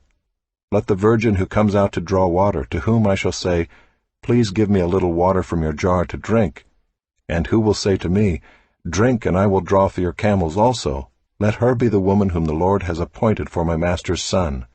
Before I had finished speaking in my heart, behold, Rebekah came out with her water jar on her shoulder, and she went down to the spring and drew water. I said to her, Please let me drink. She quickly let down her jar from her shoulder and said, Drink, and I will give your camels drink also. So I drank, and she gave the camels drink also. Then I asked her, Whose daughter are you? She said, The daughter of Bethuel, Nahor's son, whom Milcah bore to him. So I put the ring on her nose and the bracelets on her arms. Then I bowed my head and worshipped the Lord, and blessed the Lord, the God of my master Abraham, who had led me by the right way to take the daughter of my master's kinsman for his son. Now then, if you are going to show steadfast love and faithfulness to my master, tell me, and if not, tell me, that I may turn to the right hand or to the left. Then Laban and Bethuel answered and said, The thing has come from the Lord. We cannot speak to you bad or good. Behold, Rebekah is before you. Take her and go, and let her be the wife of your master's son, as the Lord has spoken. When Abraham's servant heard their words, he bowed himself to the earth before the Lord. And the servant brought out jewelry of silver and of gold and garments, and gave them to Rebekah. He also gave to her brother and to her mother costly ornaments. And he and the men who were with him ate and drank, and they spent the night there. When they arose in the morning, he said, Send me away to my master. Her brother and her mother said, Let the young woman remain with us a while, at least 10 days. After that she may go. But he said to them, Do not delay me, since the Lord has prospered my way. Send me away, that I may go to my master. They said, Let us call the young woman and ask her. And they called Rebekah and said to her, Will you go with this man? She said, I will go. So they sent away Rebekah their sister and her nurse, and Abraham's servant and his men. And they blessed Rebekah and said to her, Our sister, may you become thousands of 10,000s, and may your offspring possess the gate of those who hate him. Then Rebekah and her young women arose and rode on the camels and followed the man. Thus the servant took Rebekah and went his way. Now Isaac had returned from Beer-lahai-roi, and was dwelling in the Negeb. And Isaac went out to meditate in the field toward evening. And he lifted up his eyes, and saw, and behold, there were camels coming. And Rebekah lifted up her eyes, and when she saw Isaac, she dismounted from the camel, and said to the servant, Who is that man walking in the field to meet us? The servant said, It is my master. So she took her veil and covered herself. And the servant told Isaac all the things that he had done. Then Isaac brought her into the tent of Sarah his mother, and took Rebekah, and she became his wife, and he loved her. So Isaac was comforted after his mother's death.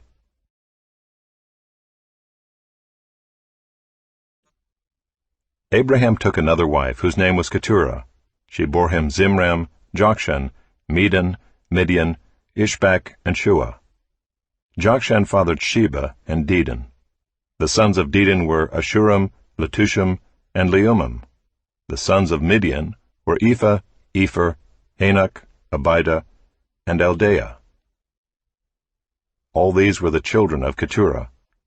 Abraham gave all he had to Isaac. But to the sons of his concubines Abraham gave gifts, and while he was still living he sent them away from his son Isaac, eastward to the east country. These are the days of the years of Abraham's life, 175 years.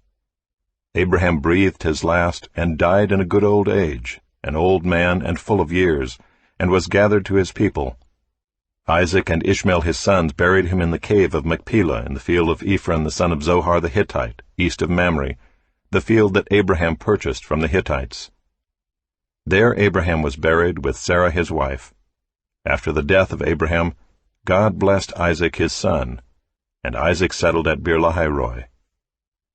These are the generations of Ishmael, Abraham's son, whom Hagar the Egyptian, Sarah's servant, bore to Abraham. These are the names of the sons of Ishmael, named in the order of their birth: Nebaioth, the firstborn of Ishmael, and Kedar, Adbeel, Mibsam, Mishma, Duma, Massa, Hadad, Tema, Jeter, Naphish, and Kedema. These are the sons of Ishmael, and these are their names, by their villages and by their encampments, 12 princes according to their tribes. These are the years of the life of Ishmael, 137 years. He breathed his last and died, and was gathered to his people. They settled from Havilah to Shur, which is opposite Egypt in the direction of Assyria. He settled over against all his kinsmen. These are the generations of Isaac, Abraham's son. Abraham fathered Isaac, and Isaac was 40 years old when he took Rebekah, the daughter of Bethuel the Aramean of Paddan Aram, the sister of Laban the Aramean, to be his wife. And Isaac prayed to the Lord for his wife because she was barren. And the Lord granted his prayer, and Rebekah his wife conceived. The children struggled together within her, and she said, "If it is thus, why is this happening to me?" So she went to inquire of the Lord, and the Lord said to her, "2 nations are in your womb, and 2 peoples from within you shall be divided. The one shall be stronger than the other. The older shall serve the younger." When her days to give birth were completed, behold, there were twins in her womb. The first came out red, all his body like a hairy cloak, so they called his name Esau. Afterward his brother came out with his hand holding Esau's heel, so his name was called Jacob. Isaac was 60 years old when she bore them. When the boys grew up, Esau was a skillful hunter, a man of the field, while Jacob was a quiet man, dwelling in tents. Isaac loved Esau because he ate of his game, but Rebekah loved Jacob.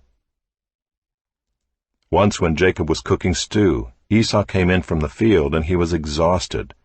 And Esau said to Jacob, "Let me eat some of that red stew, for I am exhausted." Therefore his name was called Edom. Jacob said, "Sell me your birthright now." Esau said, "I am about to die. Of what use is a birthright to me?" Jacob said, "Swear to me now." So he swore to him and sold his birthright to Jacob. Then Jacob gave Esau bread and lentil stew, and he ate and drank and rose and went his way. Thus Esau despised his birthright. Now there was a famine in the land, besides the former famine that was in the days of Abraham. And Isaac went to Gerar, to Abimelech king of the Philistines. And the Lord appeared to him and said, "Do not go down to Egypt. Dwell in the land of which I shall tell you. Sojourn in this land, and I will be with you and will bless you. For to you and to your offspring I will give all these lands, and I will establish the oath that I swore to Abraham your father. I will multiply your offspring as the stars of heaven, and will give to your offspring all these lands. And in your offspring all the nations of the earth shall be blessed, because Abraham obeyed my voice and kept my charge, my commandments, my statutes, and my laws." So Isaac settled in Gerar. When the men of the place asked him about his wife, he said, "She is my sister," for he feared to say, "my wife," thinking, lest the men of the place should kill me because of Rebekah, because she was attractive in appearance. When he had been there a long time, Abimelech king of the Philistines looked out of a window and saw Isaac laughing with Rebekah his wife. So Abimelech called Isaac and said, "Behold, she is your wife. How then could you say, 'She is my sister'?" Isaac said to him, "Because I thought, lest I die because of her." Abimelech said, "What is this you have done to us? One of the people might easily have lain with your wife, and you would have brought guilt upon us." So Abimelech warned all the people, saying, "Whoever touches this man or his wife shall surely be put to death." And Isaac sowed in that land, and reaped in the same year 100-fold. The Lord blessed him, and the man became rich and gained more and more until he became very wealthy. He had possessions of flocks and herds and many servants, so that the Philistines envied him. Now the Philistines had stopped and filled with earth all the wells that his father's servants had dug in the days of Abraham his father. And Abimelech said to Isaac, "Go away from us, for you are much mightier than we." So Isaac departed from there and encamped in the valley of Gerar and settled there. And Isaac dug again the wells of water that had been dug in the days of Abraham his father, which the Philistines had stopped after the death of Abraham. And he gave them the names that his father had given them.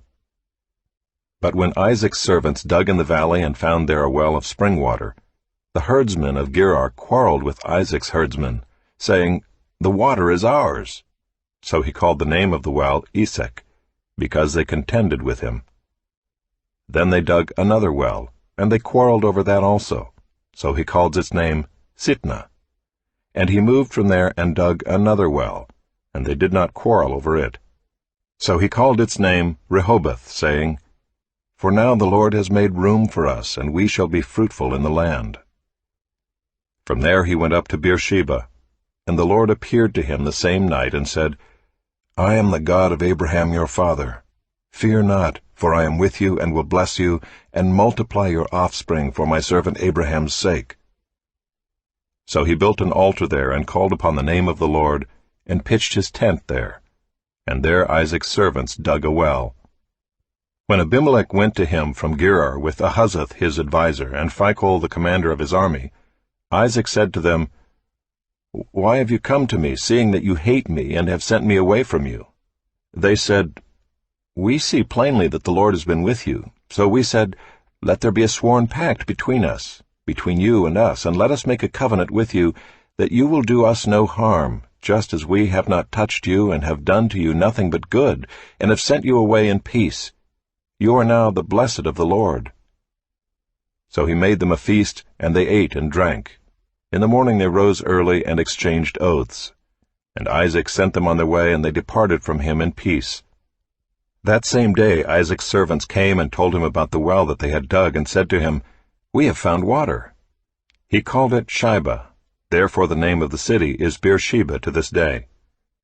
When Esau was 40 years old, he took Judith the daughter of Beeri the Hittite to be his wife, and Basemath the daughter of Elon the Hittite, and they made life bitter for Isaac and Rebekah.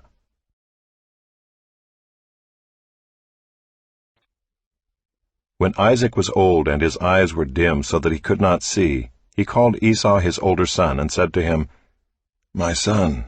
And he answered, "Here I am." He said, "Behold, I am old. I do not know the day of my death.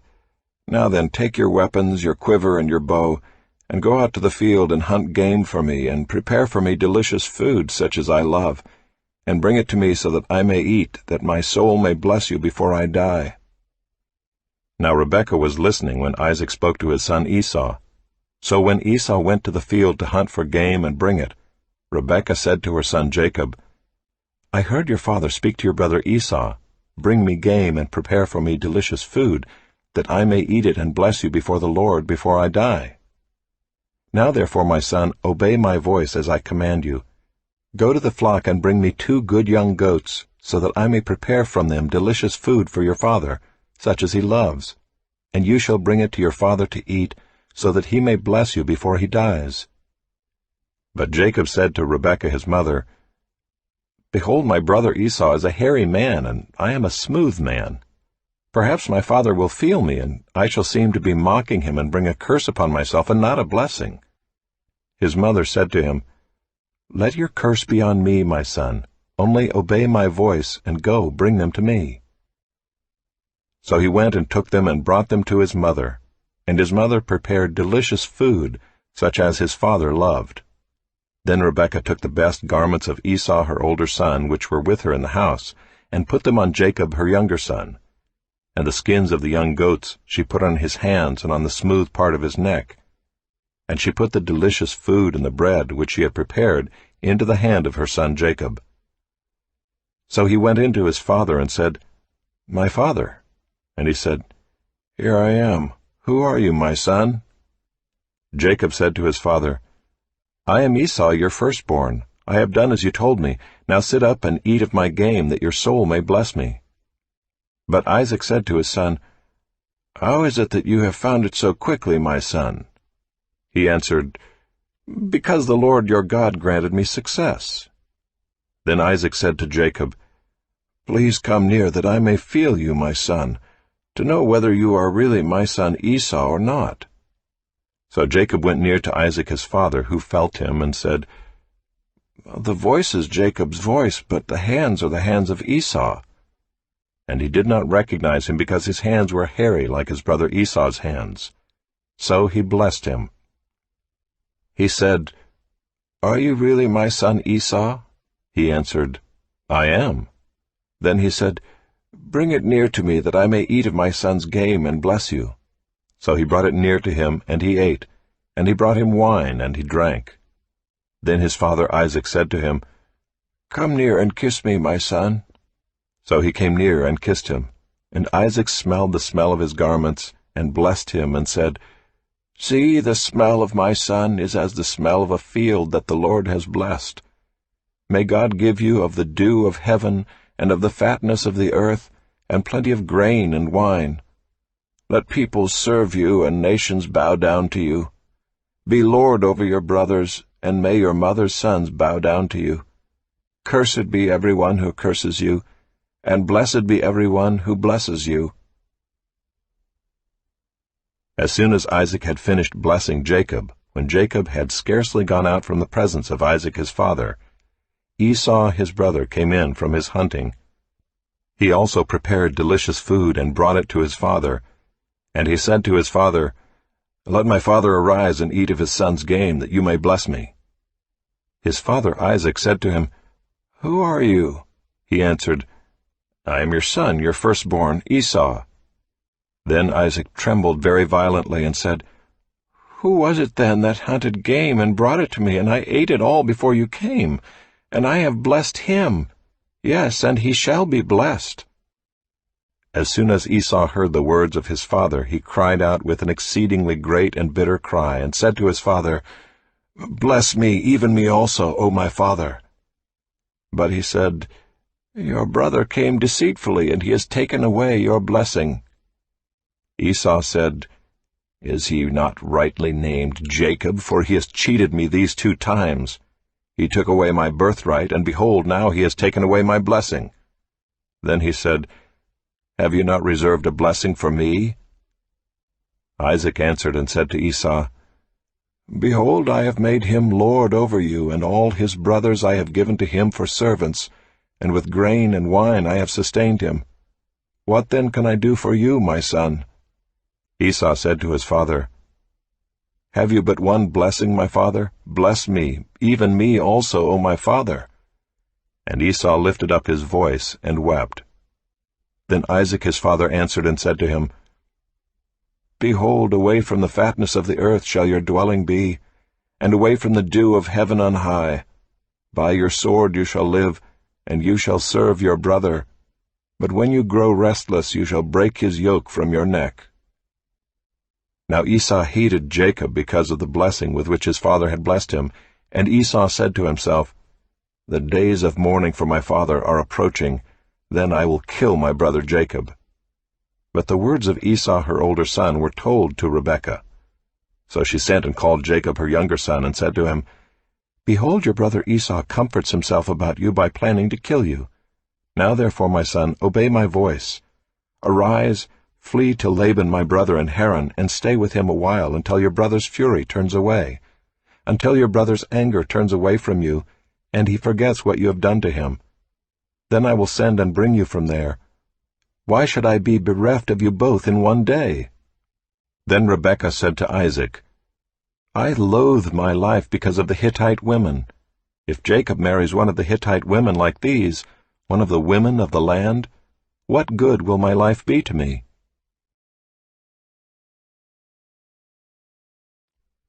Then Isaac called Jacob and blessed him and directed him, "You must not take a wife from the Canaanite women.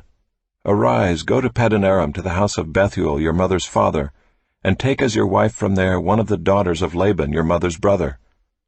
God Almighty bless you, and make you fruitful, and multiply you, that you may become a company of peoples. May he give the blessing of Abraham to you and to your offspring with you, that you may take possession of the land of your sojournings that God gave to Abraham." Thus Isaac sent Jacob away, and he went to Paddan-aram, to Laban, the son of Bethuel the Aramean, the brother of Rebekah, Jacob's and Esau's mother. Now Esau saw that Isaac had blessed Jacob, and sent him away to Paddan-aram to take a wife from there, and that as he blessed him he directed him, "You must not take a wife from the Canaanite women," and that Jacob had obeyed his father and his mother, and gone to Paddan-aram. So when Esau saw that the Canaanite women did not please Isaac his father, Esau went to Ishmael and took as his wife, besides the wives he had, Mahalath the daughter of Ishmael, Abraham's son, the sister of Nebaioth. Jacob left Beersheba and went toward Haran, and he came to a certain place and stayed there that night, because the sun had set. Taking one of the stones of the place, he put it under his head and lay down in that place to sleep. And he dreamed, and behold, there was a ladder set up on the earth, and the top of it reached to heaven. And behold, the angels of God were ascending and descending on it. And behold, the Lord stood above it and said, "I am the Lord, the God of Abraham your father, and the God of Isaac. The land on which you lie I will give to you and to your offspring. Your offspring shall be like the dust of the earth, and you shall spread abroad to the west and to the east, and to the north and to the south. And in you and your offspring shall all the families of the earth be blessed. Behold, I am with you, and will keep you wherever you go, and will bring you back to this land. For I will not leave you until I have done what I have promised you." Then Jacob awoke from his sleep and said, "Surely the Lord is in this place, and I did not know it." And he was afraid and said, "How awesome is this place! This is none other than the house of God, and this is the gate of heaven." So early in the morning Jacob took the stone that he had put under his head, and set it up for a pillar, and poured oil on the top of it. He called the name of that place Bethel, but the name of the city was Luz at the first. Then Jacob made a vow, saying, "If God will be with me and will keep me in this way that I go, and will give me bread to eat and clothing to wear, so that I come again to my father's house in peace, then the Lord shall be my God, and this stone which I have set up for a pillar shall be God's house. And of all that you give me I will give a full tenth to you."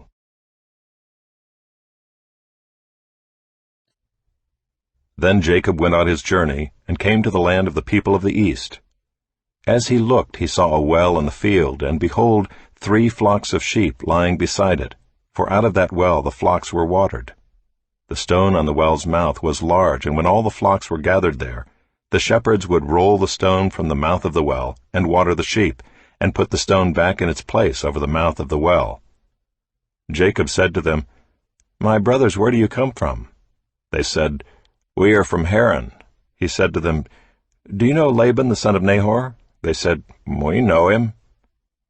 He said to them, "Is it well with him?" They said, "It is well, and see, Rachel his daughter is coming with the sheep." He said, "Behold, it is still high day. It is not time for the livestock to be gathered together. Water the sheep and go, pasture them."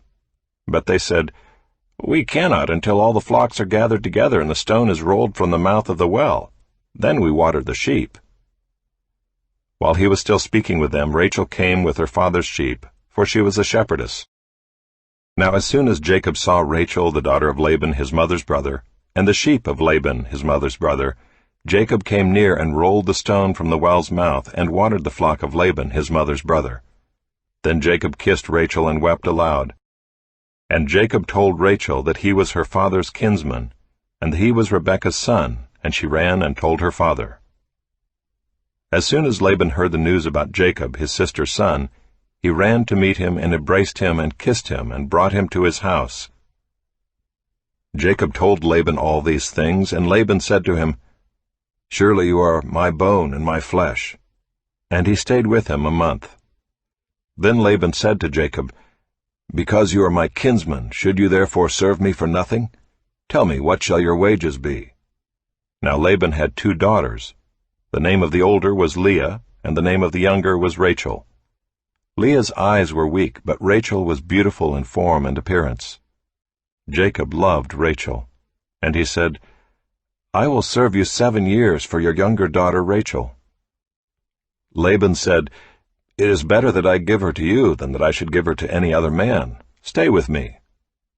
So Jacob served 7 years for Rachel, and they seemed to him but a few days because of the love he had for her. Then Jacob said to Laban, "Give me my wife, that I may go into her, for my time is completed." So Laban gathered together all the people of the place and made a feast. But in the evening he took his daughter Leah and brought her to Jacob, and he went into her. Laban gave his female servant Zilpah to his daughter Leah to be her servant. And in the morning, behold, it was Leah. And Jacob said to Laban, "What is this you have done to me? Did I not serve with you for Rachel? Why then have you deceived me?" Laban said, "It is not so done in our country to give the younger before the firstborn. Complete the week of this one, and we will give you the other also in return for serving me another 7 years." Jacob did so and completed her week. Then Laban gave him his daughter Rachel to be his wife. Laban gave his female servant Bilhah to his daughter Rachel to be her servant. So Jacob went in to Rachel also, and he loved Rachel more than Leah, and served Laban for another 7 years. When the Lord saw that Leah was hated, he opened her womb, but Rachel was barren. And Leah conceived and bore a son, and she called his name Reuben, for she said, "Because the Lord has looked upon my affliction, for now my husband will love me." She conceived again and bore a son, and said, "Because the Lord has heard that I am hated, he has given me this son also." And she called his name Simeon. Again she conceived and bore a son, and said, "Now this time my husband will be attached to me, because I have borne him 3 sons. Therefore his name was called Levi. And she conceived again and bore a son, and said, "This time I will praise the Lord." Therefore she called his name Judah. Then she ceased bearing.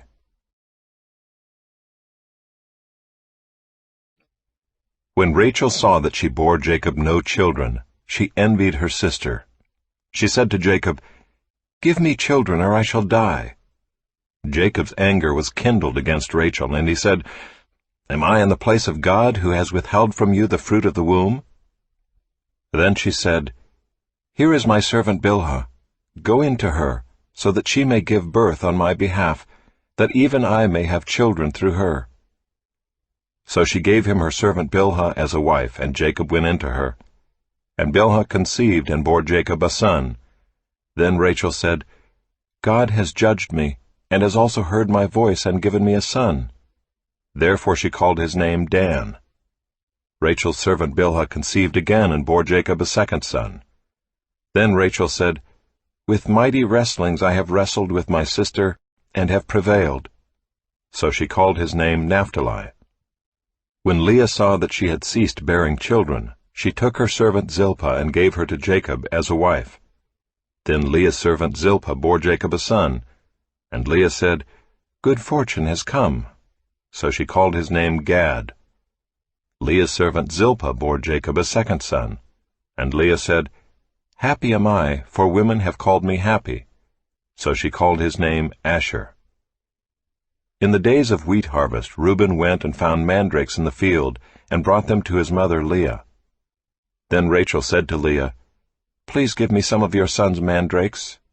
But she said to her, "Is it a small matter that you have taken away my husband? Would you take away my son's mandrakes also?" Rachel said, "Then he may lie with you tonight in exchange for your son's mandrakes." When Jacob came from the field in the evening, Leah went out to meet him and said, "You must come in to me, for I have hired you with my son's mandrakes." So he lay with her that night. And God listened to Leah, and she conceived and bore Jacob a 5th son. Leah said, "God has given me my wages, because I gave my servant to my husband." So she called his name Issachar. And Leah conceived again, and she bore Jacob a 6th son. Then Leah said, "God has endowed me with a good endowment. Now my husband will honor me, because I have borne him 6 sons. So she called his name Zebulun. Afterward she bore a daughter, and called her name Dinah. Then God remembered Rachel, and God listened to her, and opened her womb. She conceived and bore a son, and said, "God has taken away my reproach." And she called his name Joseph, saying, "May the Lord add to me another son." As soon as Rachel had borne Joseph, Jacob said to Laban, "Send me away that I may go to my own home and country. Give me my wives and my children for whom I have served you, that I may go, for you know the service that I have given you." But Laban said to him, "If I have found favor in your sight, I have learned by divination that the Lord has blessed me because of you. Name your wages, and I will give it." Jacob said to him, "You yourself know how I have served you, and how your livestock has fared with me. For you had little before I came, and it has increased abundantly, and the Lord has blessed you wherever I turned. But now when shall I provide for my own household also?" He said, "What shall I give you?" Jacob said, "You shall not give me anything. If you will do this for me, I will again pasture your flock and keep it. Let me pass through all your flock today, removing from it every speckled and spotted sheep, and every black lamb, and the spotted and speckled among the goats, and they shall be my wages. So my honesty will answer for me later when you come to look into my wages with you. Every one that is not speckled and spotted among the goats and black among the lambs, if found with me, shall be counted stolen." Laban said, "Good, let it be as you have said." But that day Laban removed the male goats that were striped and spotted, and all the female goats that were speckled and spotted, every one that had white on it, and every lamb that was black, and put them in the charge of his sons. And he set a distance of 3 days' journey between himself and Jacob, and Jacob pastured the rest of Laban's flock. Then Jacob took fresh sticks of poplar and almond and plane trees, and peeled white streaks in them, exposing the white of the sticks. He set the sticks that he had peeled in front of the flocks in the troughs, that is, the watering places, where the flocks came to drink. And since they bred when they came to drink, the flocks bred in front of the sticks, and so the flocks brought forth striped, speckled, and spotted. And Jacob separated the lambs and set the faces of the flocks toward the striped and all the black in the flock of Laban. He put his own droves apart and did not put them with Laban's flock. Whenever the stronger of the flock were breeding, Jacob would lay the sticks in the troughs before the eyes of the flock, that they might breed among the sticks. But for the feebler of the flock, he would not lay them there. So the feebler would be Laban's, and the stronger Jacob's. Thus the man increased greatly and had large flocks, female servants and male servants, and camels and donkeys. Now Jacob heard that the sons of Laban were saying, "Jacob has taken all that was our father's, and from what was our father's he has gained all this wealth." And Jacob saw that Laban did not regard him with favor as before. Then the Lord said to Jacob, "Return to the land of your fathers and to your kindred, and I will be with you." So Jacob sent and called Rachel and Leah into the field where his flock was, and said to them, "I see that your father does not regard me with favor as he did before, but the God of my father has been with me. You know that I have served your father with all my strength, yet your father has cheated me and changed my wages 10 times. But God did not permit him to harm me. If he said, 'The spotted shall be your wages,' then all the flock bore spotted. And if he said, 'The striped shall be your wages,' then all the flock bore striped. Thus God has taken away the livestock of your father and given them to me. In the breeding season of the flock I lifted up my eyes and saw in a dream that the goats that mated with the flock were striped, spotted, and mottled. Then the angel of God said to me in the dream, 'Jacob,' and I said, 'Here I am.' And he said, 'Lift up your eyes and see, all the goats that mate with the flock are striped, spotted, and mottled, for I have seen all that Laban is doing to you. I am the God of Bethel, where you anointed a pillar and made a vow to me. Now arise, go out from this land, and return to the land of your kindred.' Then Rachel and Leah answered and said to him, 'Is there any portion or inheritance left to us in our father's house? Are we not regarded by him as foreigners? For he has sold us, and he has indeed devoured our money. All the wealth that God has taken away from our father belongs to us and to our children. Now then, whatever God has said to you, do.' So Jacob arose and set his sons and his wives on camels. He drove away all his livestock, all his property that he had gained, the livestock in his possession that he had acquired in Paddan Aram, to go to the land of Canaan to his father Isaac. Laban had gone to shear his sheep, and Rachel stole her father's household gods. And Jacob tricked Laban the Aramean, by not telling him that he intended to flee. He fled with all that he had, and arose and crossed the Euphrates, and set his face toward the hill country of Gilead. When it was told Laban on the third day that Jacob had fled, he took his kinsman with him, and pursued him for 7 days, and followed close after him into the hill country of Gilead. But God came to Laban the Aramean in a dream by night, and said to him, "Be careful not to say anything to Jacob, either good or bad." And Laban overtook Jacob. Now Jacob had pitched his tent in the hill country, and Laban with his kinsmen pitched tents in the hill country of Gilead. And Laban said to Jacob, "What have you done, that you have tricked me and driven away my daughters like captives of the sword? Why did you flee secretly and trick me, and did not tell me, so that I might have sent you away with mirth and songs, with tambourine and lyre? And why did you not permit me to kiss my sons and my daughters farewell? Now you have done foolishly. It is in my power to do you harm. But the God of your father spoke to me last night, saying, 'Be careful not to say anything to Jacob, either good or bad.' And now you have gone away, because you longed greatly for your father's house. But why did you steal my gods?" Jacob answered and said to Laban, "Because I was afraid, for I thought that you would take your daughters from me by force. Anyone with whom you find your gods shall not live. In the presence of our kinsmen point out what I have that is yours, and take it." Now Jacob did not know that Rachel had stolen them. So Laban went into Jacob's tent, and into Leah's tent, and into the tent of the 2 female servants, but he did not find them. And he went out of Leah's tent, and entered Rachel's. Now Rachel had taken the household gods, and put them in the camel's saddle, and sat on them. Laban felt all about the tent, but did not find them. And she said to her father, "Let not my lord be angry that I cannot rise before you, for the way of women is upon me." So he searched, but did not find the household gods. Then Jacob became angry and berated Laban. Jacob said to Laban, "What is my offense? What is my sin that you have hotly pursued me? For you have felt through all my goods. What have you found of all your household goods? Set it here before my kinsmen and your kinsmen, that they may decide between us 2. These 20 years I have been with you. Your ewes and your female goats have not miscarried, and I have not eaten the rams of your flocks.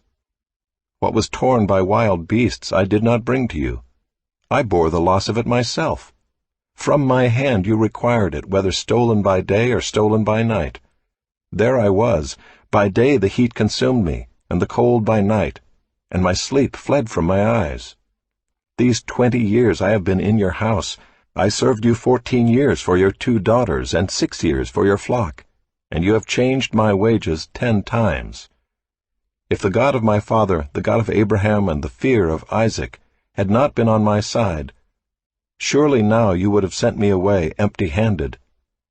God saw my affliction and the labor of my hands, and rebuked you last night." Then Laban answered and said to Jacob, "The daughters are my daughters, the children are my children, the flocks are my flocks, and all that you see is mine. But what can I do this day for these my daughters, or for their children whom they have borne? Come now, let us make a covenant, you and I, and let it be a witness between you and me." So Jacob took a stone and set it up as a pillar. And Jacob said to his kinsmen, "Gather stones." And they took stones and made a heap, and they ate there by the heap. Laban called it Jegar-Sahadutha, but Jacob called it Gilead. Laban said, "This heap is a witness between you and me today." Therefore he named it Gilead and Mizpah, for he said, "The Lord watch between you and me, when we are out of one another's sight. If you oppress my daughters, or if you take wives besides my daughters, although no one is with us, see, God is witness between you and me." Then Laban said to Jacob, "See this heap and the pillar which I have set between you and me. This heap is a witness, and the pillar is a witness, that I will not pass over this heap to you, and you will not pass over this heap and this pillar to me, to do harm. The God of Abraham and the God of Nahor, the God of their father, judge between us." So Jacob swore by the fear of his father Isaac, and Jacob offered a sacrifice in the hill country, and called his kinsmen to eat bread. They ate bread and spent the night in the hill country. Early in the morning Laban arose and kissed his grandchildren and his daughters and blessed them. Then Laban departed and returned home.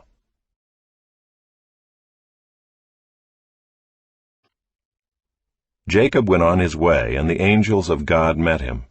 And when Jacob saw them, he said, "This is God's camp." So he called the name of that place Mahanaim. And Jacob sent messengers before him to Esau his brother in the land of Seir, the country of Edom, instructing them, "Thus you shall say to my lord Esau, Thus says your servant Jacob, I have sojourned with Laban, and stayed until now. I have oxen, donkeys, flocks, male servants and female servants. I have sent to tell my lord in order that I may find favor in your sight." And the messengers returned to Jacob, saying, "We came to your brother Esau, and he is coming to meet you, and there are 400 men with him." Then Jacob was greatly afraid and distressed. He divided the people who were with him and the flocks and herds and camels into 2 camps, thinking, "If Esau comes to the one camp and attacks it, then the camp that is left will escape." And Jacob said, "O God of my father Abraham, and God of my father Isaac, O Lord, who said to me, Return to your country and to your kindred, that I may do you good. I am not worthy of the least of all the deeds of steadfast love and all the faithfulness that you have shown to your servant. For with only my staff I crossed this Jordan, and now I have become 2 camps. Please deliver me from the hand of my brother, from the hand of Esau, for I fear him, that he may come and attack me, the mothers with the children. But you said, I will surely do you good, and make your offspring as the sand of the sea, which cannot be numbered for multitude." So he stayed there that night, and from what he had with him he took a present for his brother Esau, 200 female goats and 20 male goats, 200 ewes and 20 rams, 30 milking camels and their calves, 40 cows and 10 bulls, 20 female donkeys and 10 male donkeys. These he handed over to his servants, every drove by itself, and said to his servants, "Pass on ahead of me and put a space between drove and drove." He instructed the first, "When Esau my brother meets you and asks you, 'To whom do you belong? Where are you going? And whose are these ahead of you?' Then you shall say, 'They belong to your servant Jacob.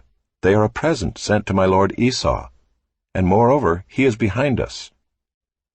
He likewise instructed the second and the third and all who followed the droves. "You shall say the same thing to Esau when you find him. And you shall say, 'Moreover, your servant Jacob is behind us.' For he thought, 'I may appease him with the present that goes ahead of me, and afterward I shall see his face. Perhaps he will accept me.' So the present passed on ahead of him, and he himself stayed that night in the camp. The same night he arose and took his 2 wives, his 2 female servants, and his 11 children, and crossed the ford of the Jabbok. He took them and sent them across the stream, and everything else that he had, and Jacob was left alone. And a man wrestled with him until the breaking of the day. When the man saw that he did not prevail against Jacob, he touched his hip socket, and Jacob's hip was put out of joint as he wrestled with him. Then he said, "Let me go, for the day has broken." But Jacob said, "I will not let you go unless you bless me." And he said to him, "What is your name?" And he said, "Jacob." Then he said, "Your name shall no longer be called Jacob, but Israel, for you have striven with God and with men, and have prevailed." Then Jacob asked him, "Please tell me your name." But he said, "Why is it that you ask my name?" And there he blessed him. So Jacob called the name of the place Peniel, saying, "For I have seen God face to face, and yet my life has been delivered." The sun rose upon him as he passed Penuel, limping because of his hip. Therefore to this day the people of Israel do not eat the sinew of the thigh that is on the hip socket, because he touched the socket of Jacob's hip on the sinew of the thigh.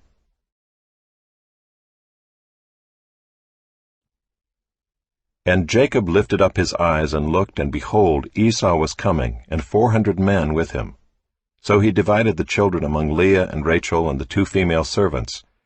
And he put the servants with their children in front, then Leah with her children, and Rachel and Joseph last of all. He himself went on before them, bowing himself to the ground 7 times until he came near to his brother. But Esau ran to meet him and embraced him and fell upon his neck and kissed him, and they wept. And when Esau lifted up his eyes and saw the women and children, he said, "Who are these with you?" Jacob said, "The children whom God has graciously given your servant."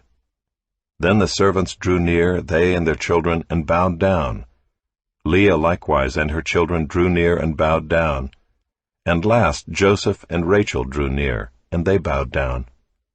Esau said, "What do you mean by all this company that I met?"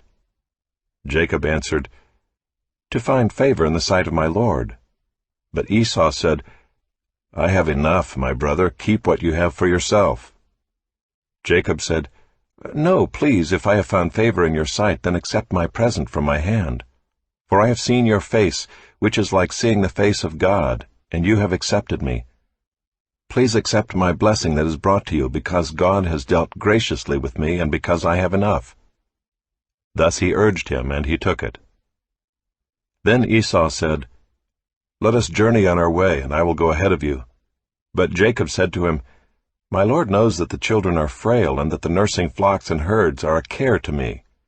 If they are driven hard for one day, all the flocks will die. Let my Lord pass on ahead of his servant, and I will lead on slowly at the pace of the livestock that are ahead of me, and at the pace of the children, until I come to my Lord and seer." So Esau said, "Let me leave with you some of the people who are with me." But he said, "What need is there? Let me find favor in the sight of my Lord." So Esau returned that day on his way to Seir. But Jacob journeyed to Succoth, and built himself a house and made booths for his livestock. Therefore the name of the place is called Succoth. And Jacob came safely to the land of Shechem, which is in the land of Canaan, on his way to Paddan Aram, and he camped before the city. And from the sons of Hamor, Shechem's father, he bought for 100 pieces of money the piece of land on which he had pitched his tent. There he erected an altar and called it El Elohe Israel.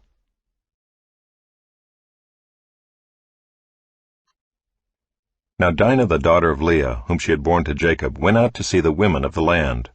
And when Shechem the son of Hamor the Hivite, the prince of the land, saw her, he seized her and lay with her and humiliated her. And his soul was drawn to Dinah the daughter of Jacob. He loved the young woman and spoke tenderly to her.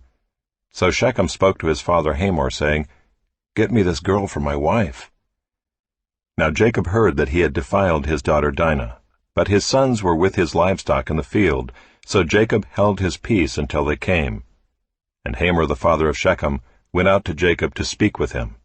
The sons of Jacob had come in from the field as soon as they heard of it, and the men were indignant and very angry, because he had done an outrageous thing in Israel, by lying with Jacob's daughter, for such a thing must not be done. But Hamor spoke with them, saying, "The soul of my son Shechem longs for your daughter. Please give her to him to be his wife. Make marriages with us. Give your daughters to us, and take our daughters for yourselves. You shall dwell with us, and the land shall be open to you. Dwell and trade in it, and get property in it." Shechem also said to her father and to her brothers, "Let me find favor in your eyes, and whatever you say to me I will give. Ask me for as great a bride price and gift as you will, and I will give whatever you say to me. Only give me the young woman to be my wife." The sons of Jacob answered Shechem and his father Hamor deceitfully, because he had defiled their sister Dinah. They said to them, "We cannot do this thing to give our sister to one who is uncircumcised, for that would be a disgrace to us. Only on this condition will we agree with you, that you will become as we are by every male among you being circumcised. Then we will give our daughters to you, and we will take your daughters to ourselves, and we will dwell with you and become one people. But if you will not listen to us and be circumcised, then we will take our daughter and we will be gone."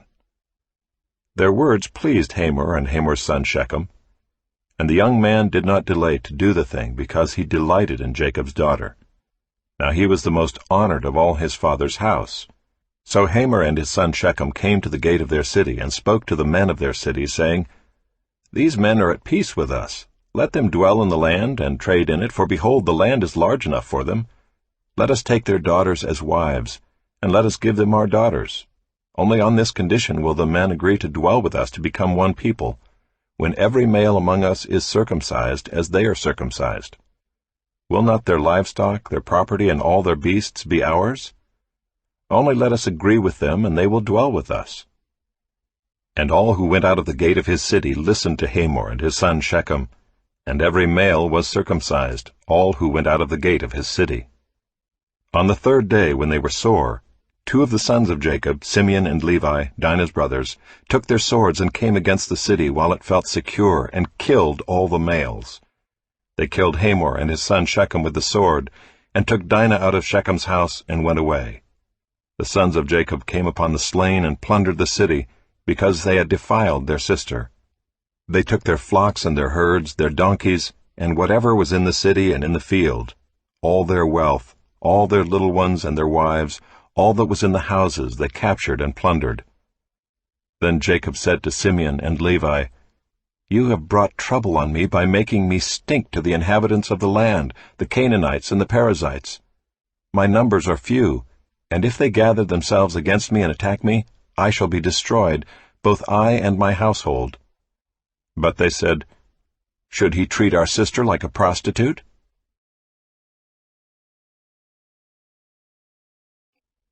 God said to Jacob, "Arise, go up to Bethel and dwell there.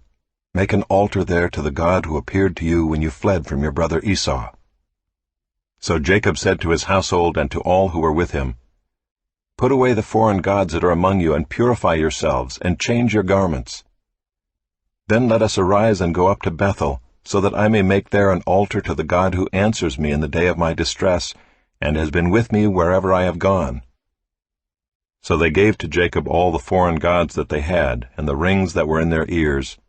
Jacob hid them under the terebinth tree that was near Shechem. And as they journeyed, a terror from God fell upon the cities that were around them, so that they did not pursue the sons of Jacob. And Jacob came to Luz, that is Bethel, which is in the land of Canaan, he and all the people who were with him, and there he built an altar and called the place El-Bethel, because there God had revealed himself to him when he fled from his brother. And Deborah, Rebekah's nurse, died, and she was buried under an oak below Bethel. So he called its name Allon-Bacuth. God appeared to Jacob again when he came to Paddan-aram, and blessed him. And God said to him, "Your name is Jacob. No longer shall your name be called Jacob, but Israel shall be your name." So he called his name Israel. And God said to him, "I am God Almighty. Be fruitful and multiply. A nation and a company of nations shall come from you, and kings shall come from your own body. The land that I gave to Abraham and Isaac I will give to you, and I will give the land to your offspring after you." Then God went up from him in the place where he had spoken with him. And Jacob set up a pillar in the place where he had spoken with him, a pillar of stone. He poured out a drink offering on it, and poured oil on it. So Jacob called the name of the place where God had spoken with him Bethel. Then they journeyed from Bethel. When they were still some distance from Ephrath, Rachel went into labor, and she had hard labor. And when her labor was at its hardest, the midwife said to her, "Do not fear, for you have another son."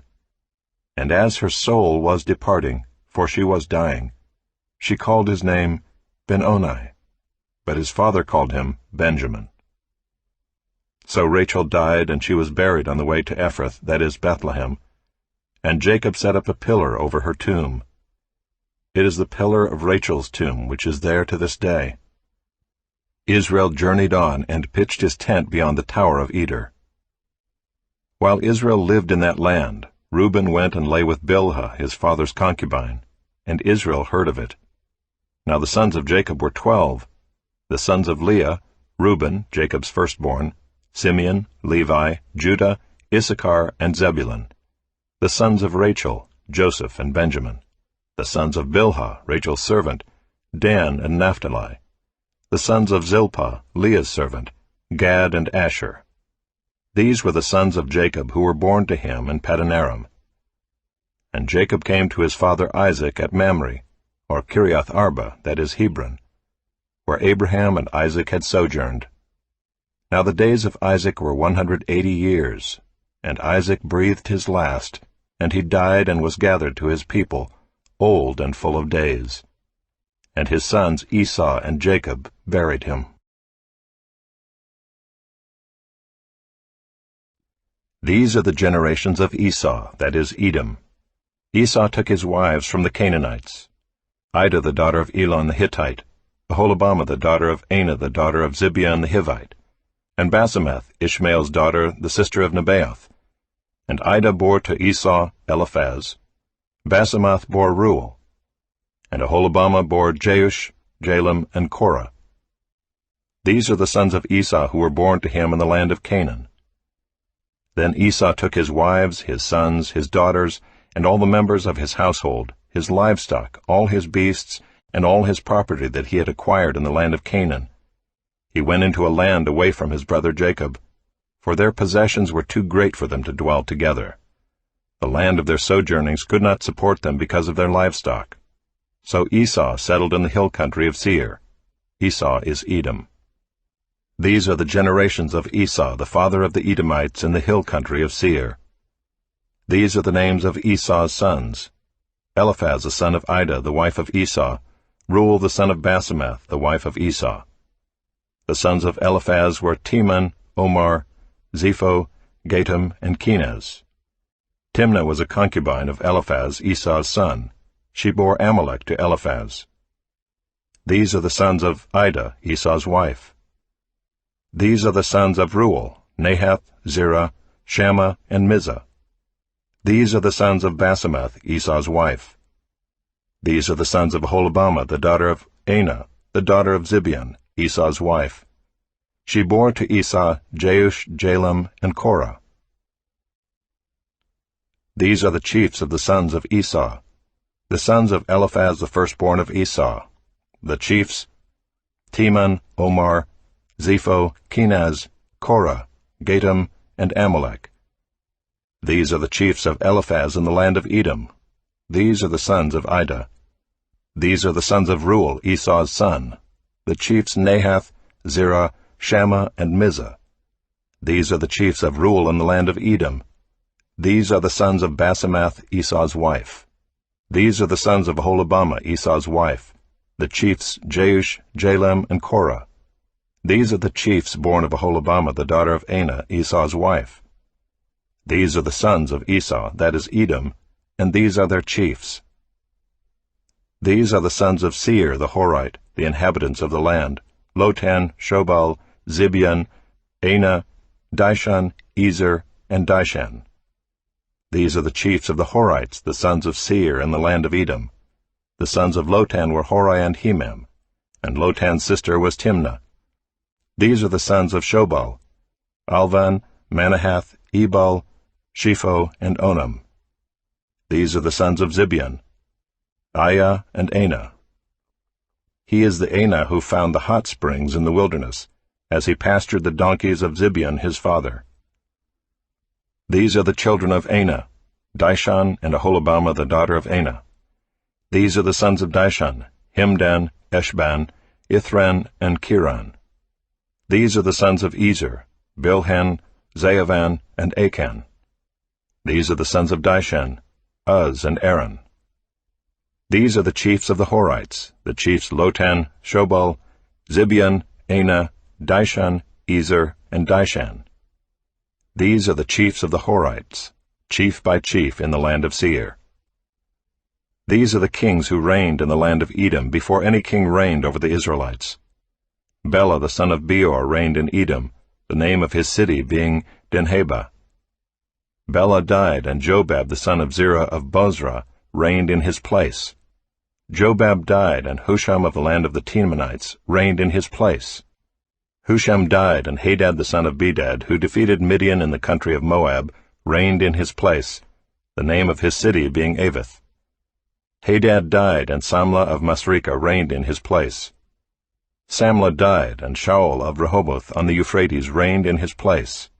Shaul died, and Baal-Hanan the son of Achbor reigned in his place. Baal-Hanan the son of Achbor died, and Hadar reigned in his place, the name of his city being Pau. His wife's name was Mehetabel, the daughter of Matred, daughter of Mezahab. These are the names of the chiefs of Esau according to their clans and their dwelling places by their names. The chiefs Timnah, Alva, Jetheth, Aholibamah, Elah, Pinon, Kenaz, Teman, Mibzar, Magdiel, and Iram. These are the chiefs of Edom, that is, Esau the father of Edom, according to their dwelling places in the land of their possession.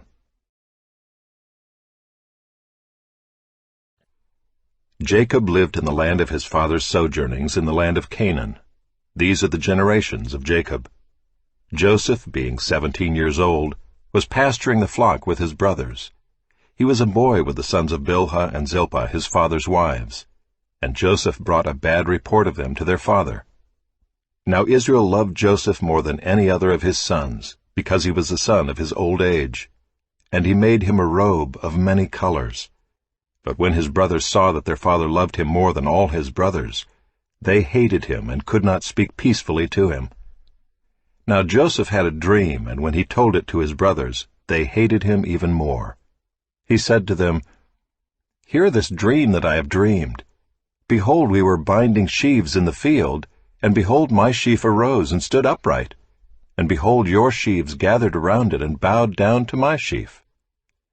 His brothers said to him, "Are you indeed to reign over us? Or are you indeed to rule over us?" So they hated him even more for his dreams and for his words. Then he dreamed another dream and told it to his brothers and said, "Behold, I have dreamed another dream. Behold, the sun, the moon, and 11 stars were bowing down to me." But when he told it to his father and to his brothers, his father rebuked him and said to him, "What is this dream that you have dreamed? Shall I and your mother and your brothers indeed come to bow ourselves to the ground before you?" And his brothers were jealous of him, but his father kept the saying in mind. Now his brothers went to pasture their father's flock near Shechem, and Israel said to Joseph, "Are not your brothers pasturing the flock at Shechem? Come, I will send you to them." And he said to him, "Here I am." So he said to him, "Go now, see if it is well with your brothers and with the flock, and bring me word." So he sent him from the valley of Hebron, and he came to Shechem. And a man found him wandering in the fields, and the man asked him, "What are you seeking?" "I am seeking my brothers," he said. "Tell me, please, where they are pasturing the flock." And the man said, "They have gone away, for I heard them say, 'Let us go to Dothan.'" So Joseph went after his brothers and found them at Dothan. They saw him from afar, and before he came near to them, they conspired against him to kill him. They said to one another, "Here comes this dreamer. Come now, let us kill him and throw him into one of the pits. Then we will say that a fierce animal has devoured him, and we will see what will become of his dreams." But when Reuben heard it, he rescued him out of their hands, saying, "Let us not take his life." And Reuben said to them, "Shed no blood. Throw him into this pit here in the wilderness, but do not lay a hand on him," that he might rescue him out of their hand to restore him to his father. So when Joseph came to his brothers, they stripped him of his robe, the robe of many colors that he wore, and they took him and threw him into a pit. The pit was empty, there was no water in it. Then they sat down to eat. And looking up, they saw a caravan of Ishmaelites coming from Gilead, with their camels bearing gum, balm, and myrrh, on their way to carry it down to Egypt. Then Judah said to his brothers, "What profit is it if we kill our brother and conceal his blood? Come, let us sell him to the Ishmaelites, and let not our hand be upon him, for he is our brother, our own flesh." And his brothers listened to him. Then Midianite traders passed by, and they drew Joseph up and lifted him out of the pit, and sold him to the Ishmaelites for 20 shekels of silver. They took Joseph to Egypt. When Reuben returned to the pit and saw that Joseph was not in the pit, he tore his clothes and returned to his brothers and said, "The boy is gone, and where shall I go?" Then they took Joseph's robe and slaughtered a goat and dipped the robe in the blood. And they sent the robe of many colors and brought it to their father and said, "This we have found. Please identify whether it is your son's robe or not." And he identified it and said, "It is my son's robe. A fierce animal has devoured him. Joseph is without doubt torn to pieces." Then Jacob tore his garments, and put sackcloth on his loins, and mourned for his son many days. All his sons and all his daughters rose up to comfort him, but he refused to be comforted, and said, "No, I shall go down to Sheol to my son, mourning." Thus his father wept for him. Meanwhile the Midianites had sold him in Egypt to Potiphar, an officer of Pharaoh, the captain of the guard. It happened at that time that Judah went down from his brothers and turned aside to a certain Adullamite, whose name was Hira. There Judah saw the daughter of a certain Canaanite whose name was Shua. He took her and went into her, and she conceived and bore a son, and he called his name She conceived again and bore a son, and she called his name Onan. Yet again she bore a son, and she called his name Shelah. Judah was in Chezib when she bore him. And Judah took a wife for his firstborn, and her name was Tamar. But Judah's firstborn, was wicked in the sight of the Lord, and the Lord put him to death. Then Judah said to Onan, "Go into your brother's wife, and perform the duty of a brother-in-law to her, and raise up offspring for your brother." But Onan knew that the offspring would not be his, so whenever he went into his brother's wife, he would waste the semen on the ground, so as not to give offspring to his brother. And what he did was wicked in the sight of the Lord, and he put him to death also. Then Judah said to Tamar his daughter-in-law, "Remain a widow in your father's house, till Shelah my son grows up," for he feared that he would die like his brothers. So Tamar went and remained in her father's house. In the course of time the wife of Judah, Shua's daughter, died. When Judah was comforted, he went up to Timnah to his sheep-shearers, he and his friend Hira the Adullamite. And when Tamar was told, "Your father-in-law is going up to Timnah to shear his sheep," she took off her widow's garments, and covered herself with a veil, wrapping herself up, and sat at the entrance to Enaim, which is on the road to Timnah.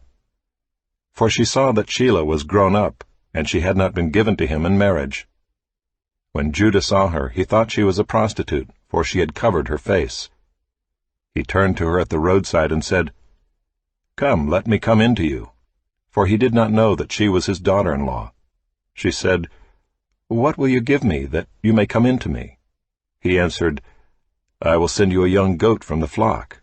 And she said, "If you give me a pledge until you send it." He said, "What pledge shall I give you?" She replied, "Your signet and your cord and your staff that is in your hand." So he gave them to her and went into her, and she conceived by him. Then she arose and went away, and taking off her veil she put on the garments of her widowhood. When Judah sent the young goat by his friend the Adullamite to take back the pledge from the woman's hand, he did not find her. And he asked the men of the place, "Where is the cult prostitute who was at Enaim at the roadside?" And they said, "No cult prostitute has been here." So he returned to Judah and said, "I have not found her." Also the men of the place said, "No cult prostitute has been here." And Judah replied, "Well, let her keep the things as her own, or we shall be laughed at. You see, I sent this young goat, and you did not find her." About 3 months later, Judah was told, "Tamar, your daughter-in-law, has been immoral. Moreover, she is pregnant by immorality." And Judah said, "Bring her out, and let her be burned." As she was being brought out, she sent word to her father-in-law, "By the man to whom these belong, I am pregnant." And she said, "Please identify whose these are, the signet, and the cord, and the staff." Then Judah identified them and said, "She is more righteous than I, since I did not give her to my son Shelah." And he did not know her again. When the time of her labor came, there were twins in her womb. And when she was in labor, one put out a hand, and the midwife took and tied a scarlet thread on his hand, saying, "This one came out first." But as he drew back his hand, behold, his brother came out. And she said, "What a breach you have made for yourself." Therefore his name was called Perez. Afterward his brother came out with the scarlet thread on his hand, and his name was called Zerah.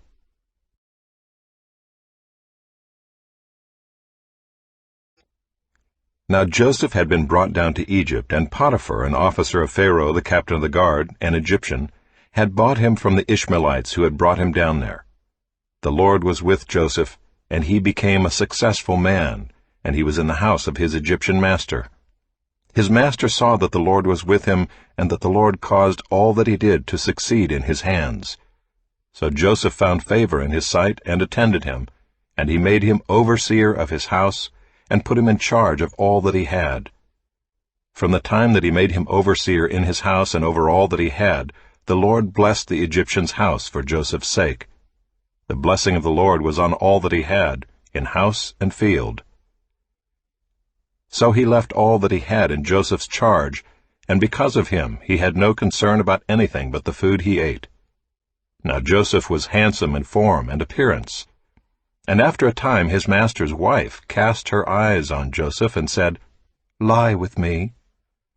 But he refused and said to his master's wife, "Behold, because of me my master has no concern about anything in the house, and he has put everything that he has in my charge. He is not greater in this house than I am, nor has he kept back anything from me except yourself, because you are his wife. How then can I do this great wickedness and sin against God?"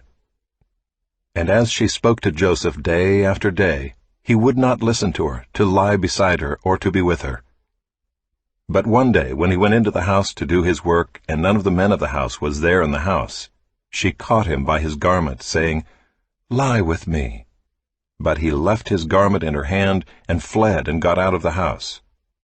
And as soon as she saw that he had left his garment in her hand, and had fled out of the house, she called to the men of her household, and said to them, "See, he has brought among us a Hebrew to laugh at us. He came in to lie with me, and I cried out with a loud voice. And as soon as he heard that I lifted up my voice and cried out, he left his garment beside me, and fled, and got out of the house." Then she laid up his garment by her until his master came home, and she told him the same story, saying, "The Hebrew servant whom you have brought among us came in to me to laugh at me. But as soon as I lifted up my voice and cried, he left his garment beside me and fled out of the house."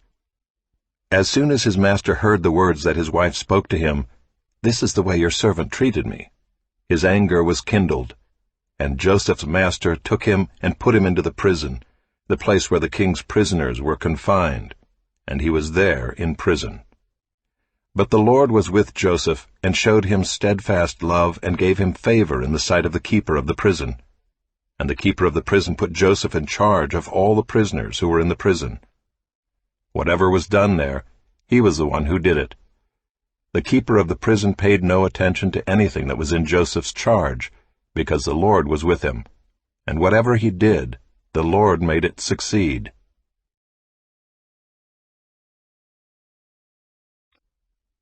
Sometime after this, the cupbearer of the king of Egypt and his baker committed an offense against their lord the king of Egypt.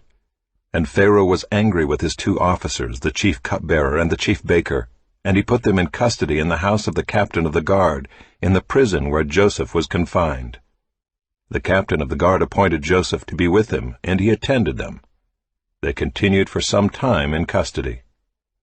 And one night they both dreamed, the cupbearer and the baker of the king of Egypt, who were confined in the prison, each his own dream, and each dream with its own interpretation. When Joseph came to them in the morning, he saw that they were troubled. So he asked Pharaoh's officers who were with him in custody in his master's house, "Why are your faces downcast today?" They said to him, "We have had dreams, and there is no one to interpret them." And Joseph said to them, "Do not interpretations belong to God? Please tell them to me." So the chief cupbearer told his dream to Joseph and said to him, "In my dream there was a vine before me, and on the vine there were 3 branches. As soon as it budded, its blossoms shot forth, and the clusters ripened into grapes. Pharaoh's cup was in my hand, and I took the grapes and pressed them into Pharaoh's cup, and placed the cup in Pharaoh's hand." Then Joseph said to him, "This is its interpretation. The 3 branches are 3 days. In 3 days Pharaoh will lift up your head and restore you to your office, and you shall place Pharaoh's cup in his hand as formerly, when you were his cupbearer. Only remember me when it is well with you, and please do me the kindness to mention me to Pharaoh, and so get me out of this house. For I was indeed stolen out of the land of the Hebrews, and here also I have done nothing, that they should put me into the pit." When the chief baker saw that the interpretation was favorable, he said to Joseph, "I also had a dream. There were 3 cake baskets on my head, and in the uppermost basket there were all sorts of baked food for Pharaoh, but the birds were eating it out of the basket on my head." And Joseph answered and said, "This is its interpretation. The 3 baskets are 3 days. In 3 days Pharaoh will lift up your head from you and hang you on a tree, and the birds will eat the flesh from you." On the 3rd day, which was Pharaoh's birthday, he made a feast for all his servants, and lifted up the head of the chief cupbearer and the head of the chief baker among his servants. He restored the chief cupbearer to his position, and he placed the cup in Pharaoh's hand. But he hanged the chief baker as Joseph had interpreted to them. Yet the chief cupbearer did not remember Joseph, but forgot him.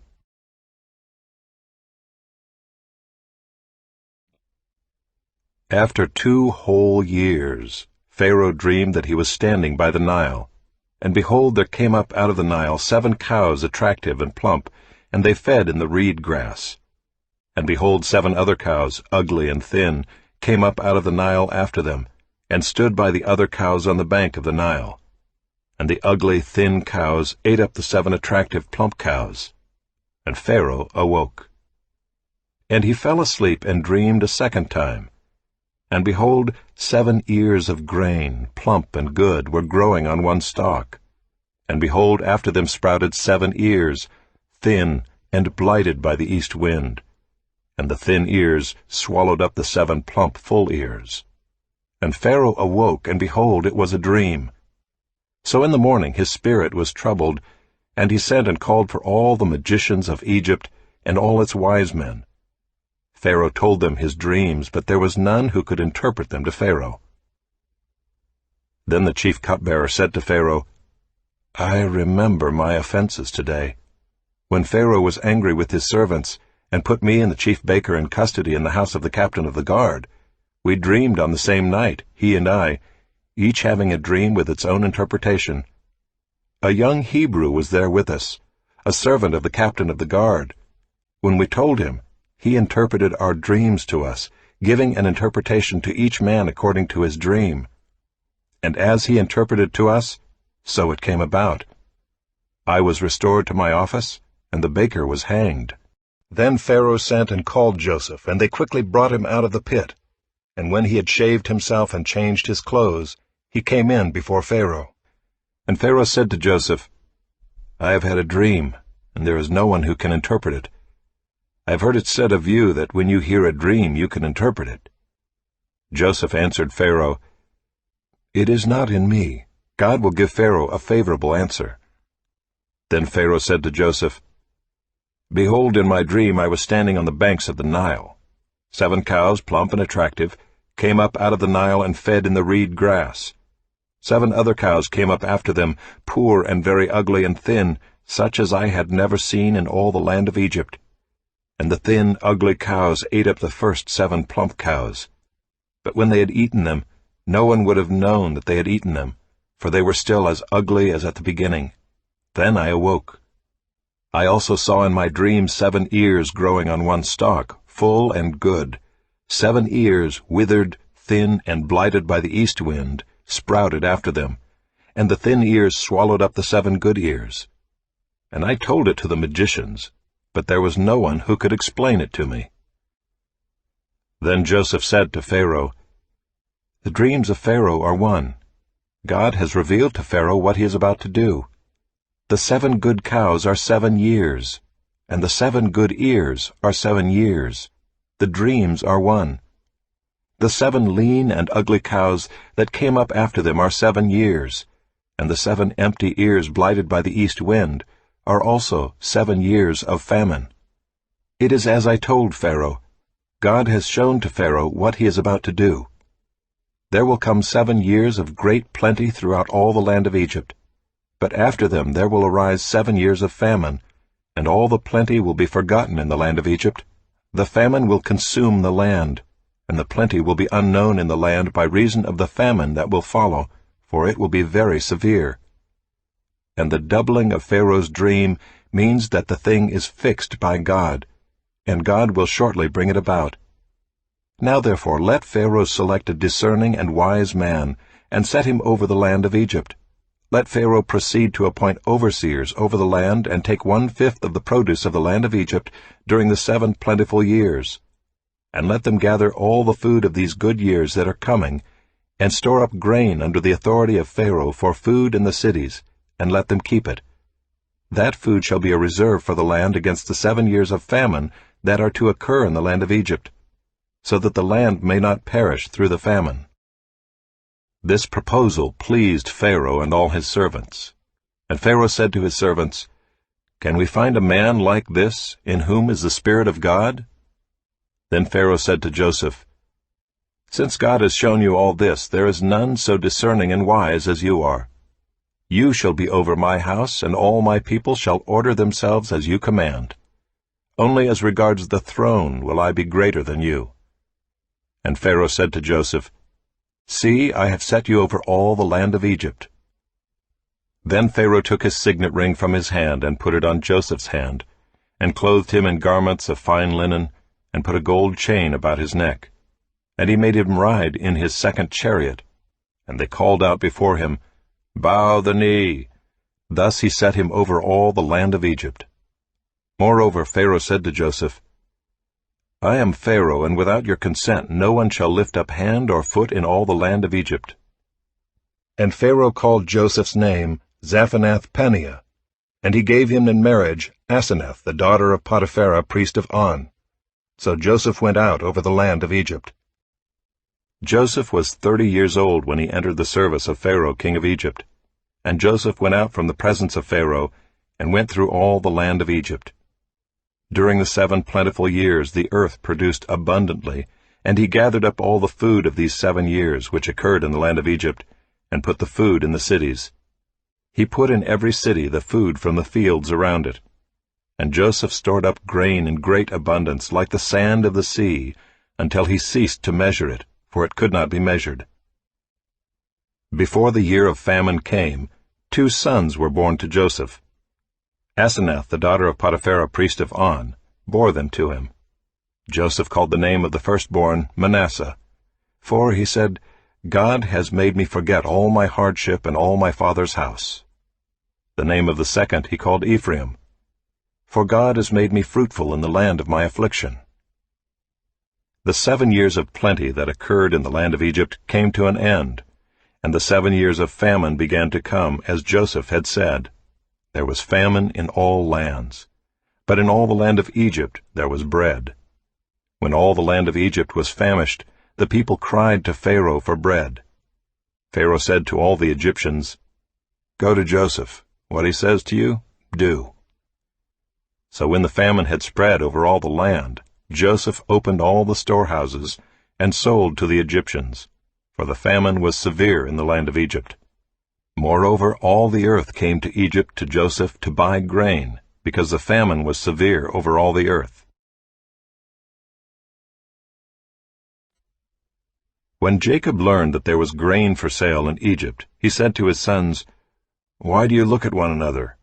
And he said, "Behold, I have heard that there is grain for sale in Egypt. Go down and buy grain for us there, that we may live and not die." So 10 of Joseph's brothers went down to buy grain in Egypt. But Jacob did not send Benjamin, Joseph's brother, with his brothers, for he feared that harm might happen to him. Thus the sons of Israel came to buy among the others who came, for the famine was in the land of Canaan. Now Joseph was governor over the land. He was the one who sold to all the people of the land. And Joseph's brothers came and bowed themselves before him with their faces to the ground. Joseph saw his brothers and recognized them, but he treated them like strangers and spoke roughly to them. "Where do you come from?"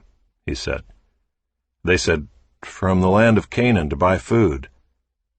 And Joseph recognized his brothers, but they did not recognize him. And Joseph remembered the dreams that he had dreamed of them. And he said to them, "You are spies. You have come to see the nakedness of the land." They said to him, "No, my lord, your servants have come to buy food. We are all sons of one man. We are honest men. Your servants have never been spies." He said to them, "No, it is the nakedness of the land that you have come to see." And they said, "We, your servants, are 12 brothers, the sons of one man in the land of Canaan, and behold, the youngest is this day with our father, and one is no more." But Joseph said to them, "It is as I said to you, you are spies. By this you shall be tested. By the life of Pharaoh you shall not go from this place unless your youngest brother comes here. Send one of you, and let him bring your brother while you remain confined, that your words may be tested, whether there is truth in you. Or else, by the life of Pharaoh, surely you are spies." And he put them all together in custody for 3 days. On the 3rd day Joseph said to them, "Do this, and you will live, for I fear God. If you are honest men, let one of your brothers remain confined where you are in custody, and let the rest go and carry grain for the famine of your households. And bring your youngest brother to me. So your words will be verified, and you shall not die." And they did so. Then they said to one another, "In truth, we are guilty concerning our brother, in that we saw the distress of his soul when he begged us and we did not listen. That is why this distress has come upon us." And Reuben answered them, "Did I not tell you not to sin against the boy? But you did not listen. So now there comes a reckoning for his blood." They did not know that Joseph understood them, for there was an interpreter between them. Then he turned away from them and wept. And he returned to them and spoke to them. And he took Simeon from them and bound him before their eyes. And Joseph gave orders to fill their bags with grain, and to replace every man's money in his sack, and to give them provisions for the journey. This was done for them. Then they loaded their donkeys with their grain and departed. And as one of them opened his sack to give his donkey fodder at the lodging place, he saw his money in the mouth of his sack. He said to his brothers, "My money has been put back. Here it is in the mouth of my sack." At this their hearts failed them, and they turned trembling to one another, saying, "What is this that God has done to us?" When they came to Jacob their father in the land of Canaan, they told him all that had happened to them, saying, "The man, the lord of the land, spoke roughly to us, and took us to be spies of the land. But we said to him, 'We are honest men. We have never been spies. We are 12 brothers, sons of our father.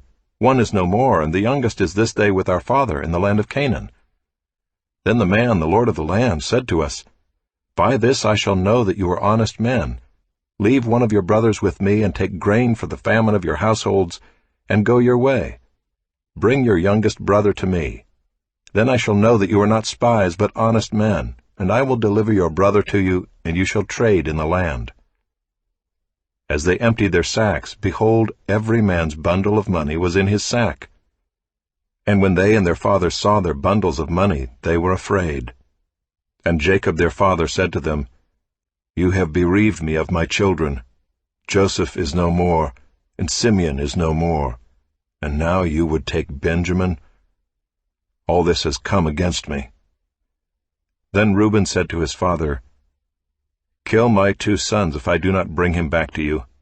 Put him in my hands, and I will bring him back to you.' But he said, 'My son shall not go down with you, for his brother is dead, and he is the only one left. If harm should happen to him on the journey that you are to make, you would bring down my gray hairs with sorrow to Sheol.'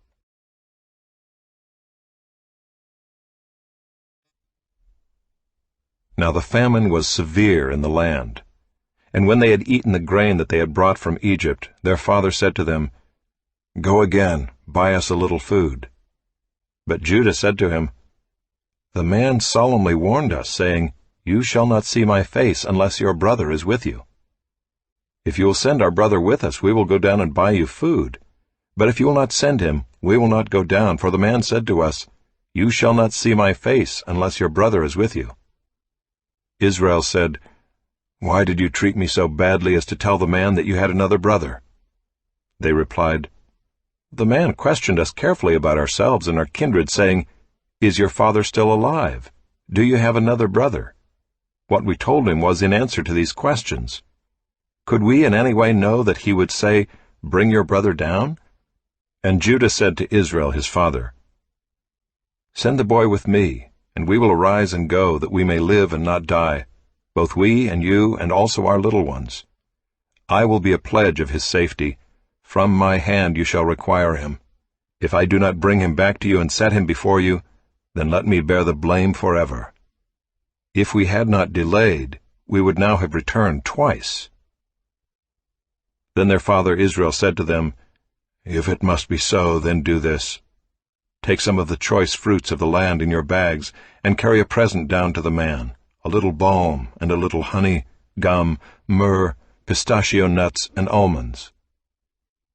Take double the money with you. Carry back with you the money that was returned in the mouth of your sacks. Perhaps it was an oversight. Take also your brother, and arise, go again to the man.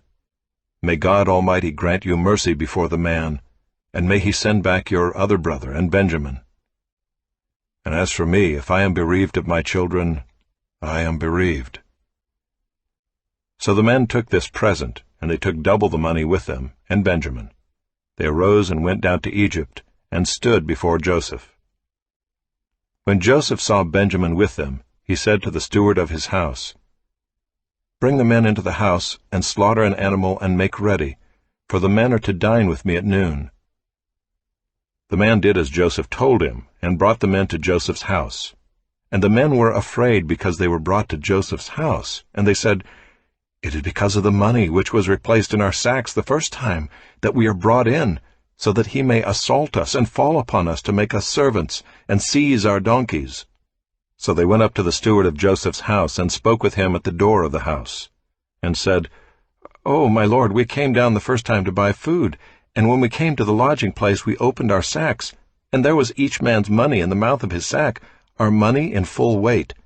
So we have brought it again with us, and we have brought other money down with us to buy food. We do not know who put our money in our sacks." He replied, "Peace to you, do not be afraid. Your God and the God of your father has put treasure in your sacks for you. I received your money." Then he brought Simeon out to them. And when the man had brought the men into Joseph's house and given them water, and they had washed their feet, and when he had given their donkeys fodder, they prepared the present for Joseph's coming at noon, for they heard that they should eat bread there. When Joseph came home, they brought into the house to him the present that they had with them, and bowed down to him to the ground. And he inquired about their welfare, and said, "Is your father well, the old man of whom you spoke? Is he still alive?" They said, "Your servant our father is well, he is still alive." And they bowed their heads and prostrated themselves. And he lifted up his eyes and saw his brother Benjamin, his mother's son, and said, "Is this your youngest brother of whom you spoke to me? God be gracious to you, my son." Then Joseph hurried out, for his compassion grew warm for his brother, and he sought a place to weep. And he entered his chamber and wept there. Then he washed his face and came out, and controlling himself, he said, "Serve the food." They served him by himself, and them by themselves, and the Egyptians who ate with him by themselves, because the Egyptians could not eat with the Hebrews, for that is an abomination to the Egyptians.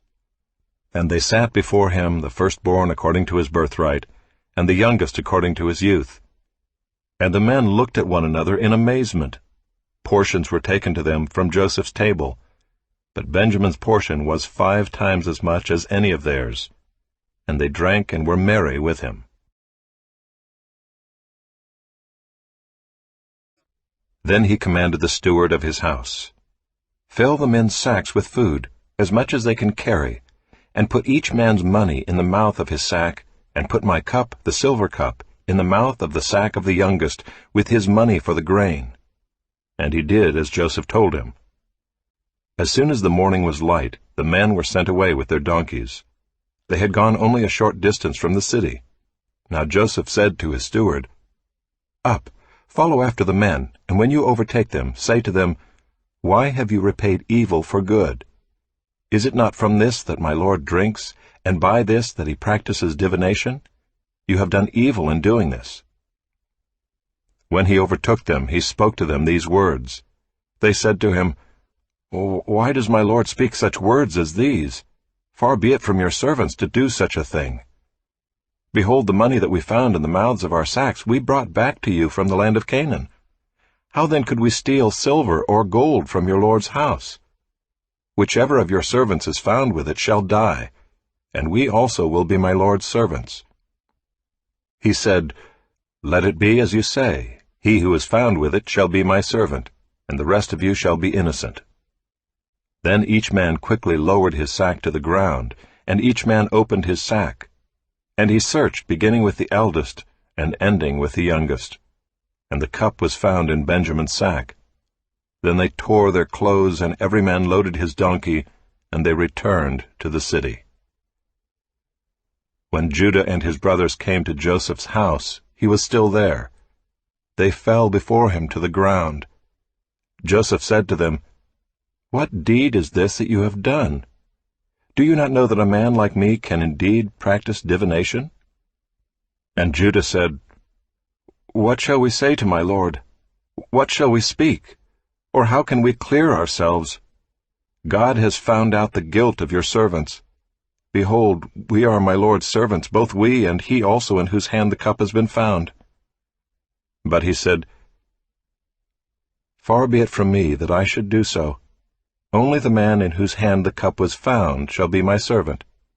But as for you, go up in peace to your father." Then Judah went up to him and said, "Oh, my lord, please let your servant speak a word in my lord's ears, and let not your anger burn against your servant. For you are like Pharaoh himself. My lord asked his servant, saying, 'Have you a father or a brother?' And we said to my lord, 'We have a father, an old man, and a young brother, the child of his old age. His brother is dead, and he alone is left of his mother's children, and his father loves him.'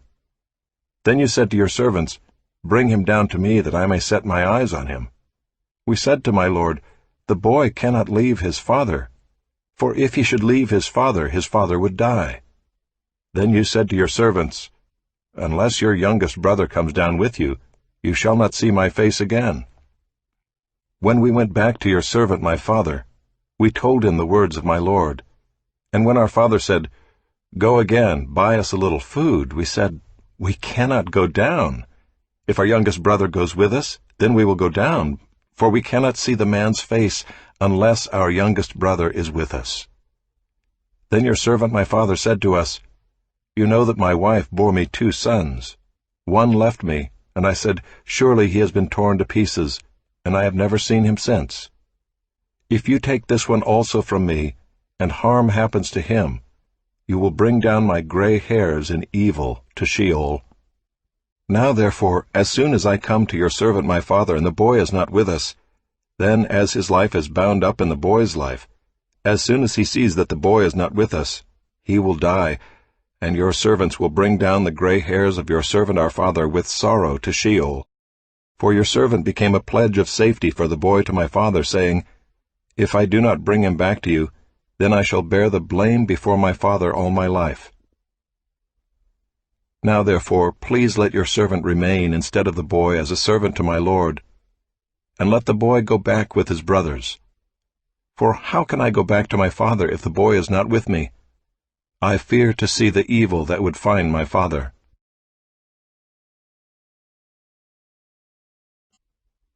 Then Joseph could not control himself before all those who stood by him. He cried, "Make everyone go out from me." So no one stayed with him when Joseph made himself known to his brothers. And he wept aloud, so that the Egyptians heard it, and the household of Pharaoh heard it.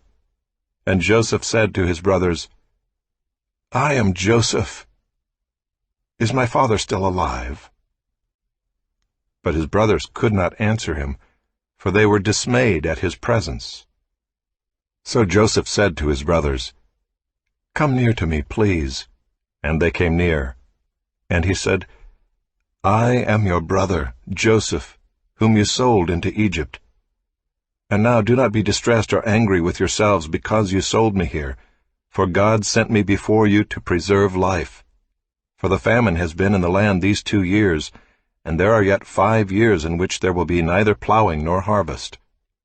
And God sent me before you to preserve for you a remnant on earth, and to keep alive for you many survivors. So it was not you who sent me here, but God. He has made me a father to Pharaoh, and lord of all his house, and ruler over all the land of Egypt. Hurry and go up to my father, and say to him, Thus says your son Joseph, God has made me lord of all Egypt. Come down to me, do not tarry. You shall dwell in the land of Goshen, and you shall be near me, you and your children, and your children's children, and your flocks, your herds, and all that you have. There I will provide for you, for there are yet 5 years of famine to come, so that you and your household and all that you have do not come to poverty.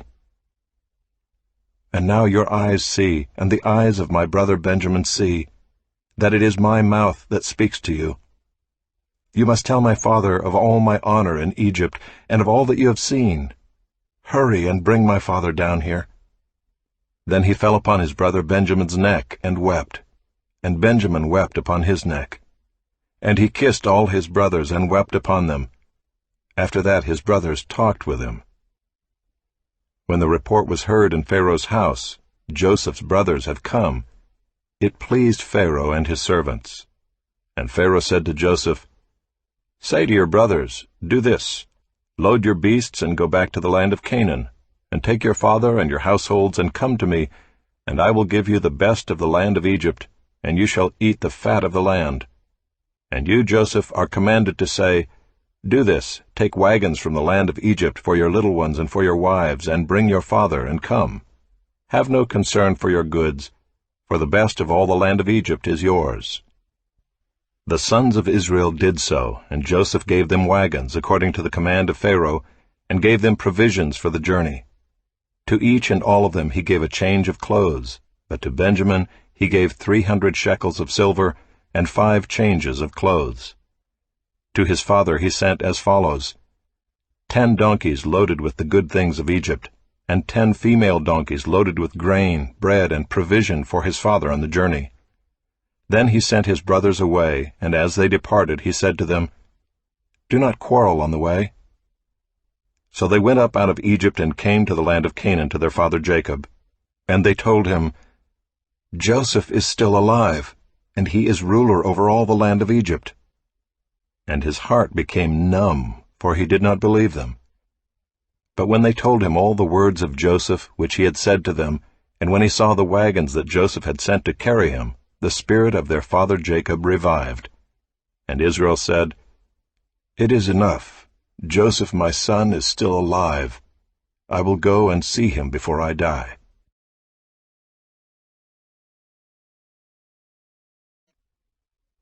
So Israel took his journey with all that he had, and came to Beersheba, and offered sacrifices to the God of his father Isaac. And God spoke to Israel in visions of the night, and said, Jacob, Jacob. And he said, Here am I. Then he said, I am God, the God of your father. Do not be afraid to go down to Egypt, for there I will make you into a great nation. I myself will go down with you to Egypt, and I will also bring you up again, and Joseph's hand shall close your eyes. Then Jacob set out from Beersheba. The sons of Israel carried Jacob their father, their little ones, and their wives in the wagons that Pharaoh had sent to carry him. They also took their livestock and their goods which they had gained in the land of Canaan, and came into Egypt, Jacob and all his offspring with him, his sons, and his sons' sons with him, his daughters, and his sons' daughters. All his offspring he brought with him into Egypt. Now these are the names of the descendants of Israel who came into Egypt, Jacob and his sons: Reuben, Jacob's firstborn, and the sons of Reuben, Hanok, Palu, Hezron, and Carmi. The sons of Simeon, Jemuel, Jamin, Ohad, Jachin, Zohar, and Shaul, the son of a Canaanite woman. The sons of Levi, Gershon, Kohath, and Merari. The sons of Judah, Onan, Shelah, Perez, and Zerah. But and Onan died in the land of Canaan. And the sons of Perez were Hezron and Hamul. The sons of Issachar, Tola, Puvah, Yob, and Shimron. The sons of Zebulun, Sirad, Elon, and Jaliel. These are the sons of Leah, whom she bore to Jacob in Paddan-aram, together with his daughter Dinah. Altogether his sons and his daughters numbered 33. The sons of Gad, Ziphion, Haggai, Shunai, Ezbon, Eri, Arodai, and Aralai. The sons of Asher, Imnah, Ishva, Ishvai, Beriah, with Sirah their sister. And the sons of Beriah, Heber and Malchiel. These are the sons of Zilpah, whom Laban gave to Leah his daughter, and these she bore to Jacob, 16 persons. The sons of Rachel, Jacob's wife, Joseph and Benjamin. And to Joseph in the land of Egypt were born Manasseh and Ephraim, whom Asenath the daughter of Potiphera the priest of On bore to him. And the sons of Benjamin, Bela, Becher, Ashbel, Gera, Naaman, Ehi, Rosh, Muppim, Huppim, and Ard. These are the sons of Rachel, who were born to Jacob, 14 persons in all. The sons of Dan, Hushim. The sons of Naphtali, Jaziel, Guni, Jezer, and Shillem. These are the sons of Bilhah, whom Laban gave to Rachel his daughter, and these she bore to Jacob, 7 persons in all. All the persons belonging to Jacob who came into Egypt, who were his own descendants, not including Jacob's sons' wives, were 66 persons in all. And the sons of Joseph, who were born to him in Egypt, were 2. All the persons of the house of Jacob who came into Egypt were 70. He had sent Judah ahead of him to Joseph to show the way before him in Goshen, and they came into the land of Goshen. Then Joseph prepared his chariot and went up to meet Israel his father in Goshen. He presented himself to him and fell on his neck, and wept on his neck a good while. Israel said to Joseph, "Now let me die, since I have seen your face, and know that you are still alive." Joseph said to his brothers and to his father's household, "I will go up and tell Pharaoh, and will say to him, My brothers and my father's household, who are in the land of Canaan, have come to me. And the men are shepherds, for they have been keepers of livestock, and they have brought their flocks and their herds and all that they have. When Pharaoh calls you and says, What is your occupation? You shall say, Your servants have been keepers of livestock from our youth even until now, both we and our fathers, in order that you may dwell in the land of Goshen, for every shepherd is an abomination to the Egyptians."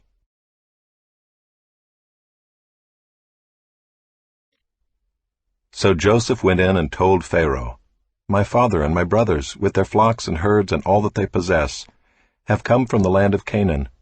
They are now in the land of Goshen. And from among his brothers he took 5 men and presented them to Pharaoh.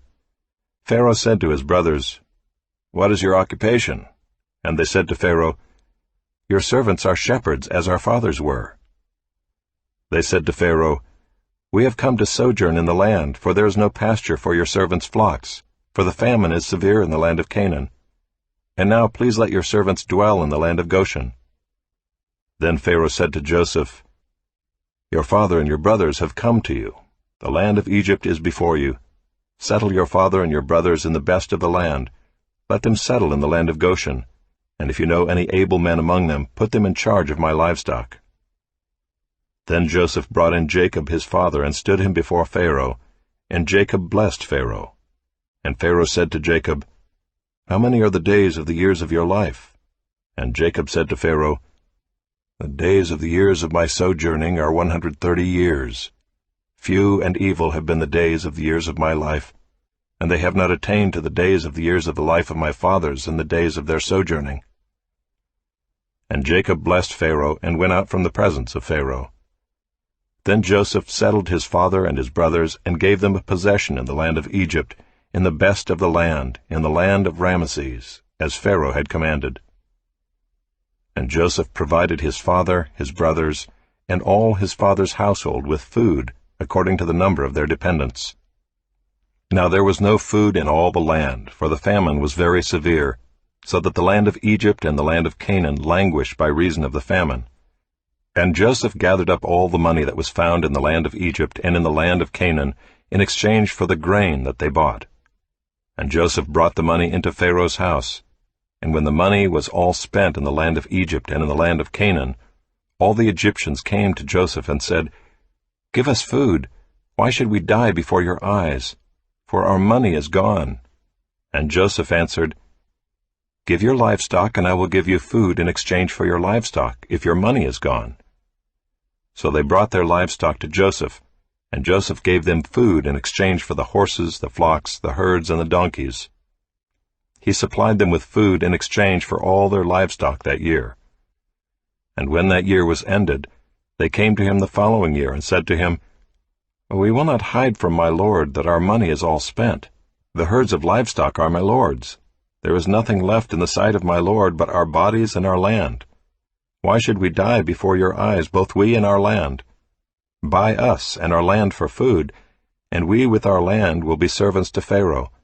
And give us seed that we may live and not die, and that the land may not be desolate." So Joseph bought all the land of Egypt for Pharaoh, for all the Egyptians sold their fields, because the famine was severe on them. The land became Pharaoh's. As for the people, he made servants of them from one end of Egypt to the other. Only the land of the priests he did not buy, for the priests had a fixed allowance from Pharaoh and lived on the allowance that Pharaoh gave them. Therefore they did not sell their land. Then Joseph said to the people, "Behold, I have this day bought you and your land for Pharaoh. Now here is seed for you, and you shall sow the land. And at the harvest you shall give a fifth to Pharaoh, and 4/5 shall be your own, as seed for the field, and as food for yourselves and your households, and as food for your little ones."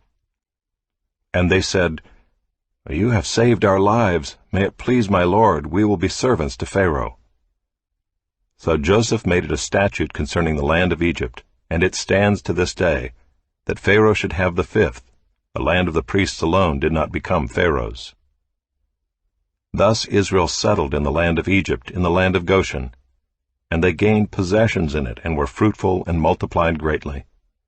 And Jacob lived in the land of Egypt 17 years. So the days of Jacob, the years of his life, were 147 years. And when the time drew near that Israel must die, he called his son Joseph and said to him, "If now I have found favor in your sight, put your hand under my thigh and promise to deal kindly and truly with me. Do not bury me in Egypt, but let me lie with my fathers. Carry me out of Egypt, and bury me in their burying place." He answered, "I will do as you have said." And he said, "Swear to me." And he swore to him. Then Israel bowed himself upon the head of his bed. After this Joseph was told, "Behold, your father is ill." So he took with him his 2 sons, Manasseh and Ephraim. And it was told to Jacob, "Your son Joseph has come to you." Then Israel summoned his strength and sat up in bed. And Jacob said to Joseph, God Almighty appeared to me at Luz in the land of Canaan, and blessed me, and said to me, Behold, I will make you fruitful and multiply you, and I will make of you a company of peoples, and will give this land to your offspring after you for an everlasting possession. And now your 2 sons, who were born to you in the land of Egypt before I came to you in Egypt, are mine. Ephraim and Manasseh shall be mine, as Reuben and Simeon are. And the children that you fathered after them shall be yours. They shall be called by the name of their brothers in their inheritance. As for me, when I came from Paddan, to my sorrow Rachel died in the land of Canaan on the way, when there was still some distance to go to Ephrath, and I buried her there on the way to Ephrath, that is, Bethlehem. When Israel saw Joseph's sons, he said, Who are these? Joseph said to his father, These are my sons, whom God has given me here. And he said, Bring them to me, please, that I may bless them. Now the eyes of Israel were dim with age, so that he could not see. So Joseph brought them near him, and he kissed them and embraced them. And Israel said to Joseph, I never expected to see your face, and behold, God has let me see your offspring also. Then Joseph removed them from his knees, and he bowed himself with his face to the earth. And Joseph took them both, Ephraim in his right hand toward Israel's left hand, and Manasseh in his left hand toward Israel's right hand, and brought them near him. And Israel stretched out his right hand and laid it on the head of Ephraim, who was the younger, and his left hand on the head of Manasseh, crossing his hands, for Manasseh was the firstborn. And he blessed Joseph and said, "The God before whom my fathers Abraham and Isaac walked, the God who has been my shepherd all my life long to this day, the angel who has redeemed me from all evil, bless the boys, and in them let my name be carried on, and the name of my fathers Abraham and Isaac, and let them grow into a multitude in the midst of the earth." When Joseph saw that his father laid his right hand on the head of Ephraim, it displeased him, and he took his father's hand to move it from Ephraim's head to Manasseh's head. And Joseph said to his father, "Not this way, my father, since this one is the firstborn. Put your right hand on his head." But his father refused and said, "I know, my son, I know. He also shall become a people, and he also shall be great. Nevertheless, his younger brother shall be greater than he, and his offspring shall become a multitude of nations." So he blessed them that day, saying, "By you Israel will pronounce blessing, saying, God make you as Ephraim and as Manasseh." Thus he put Ephraim before Manasseh. Then Israel said to Joseph, "Behold, I am about to die, but God will be with you and will bring you again to the land of your fathers. Moreover, I have given to you, rather than to your brothers, one mountain slope that I took from the hand of the Amorites with my sword and with my bow."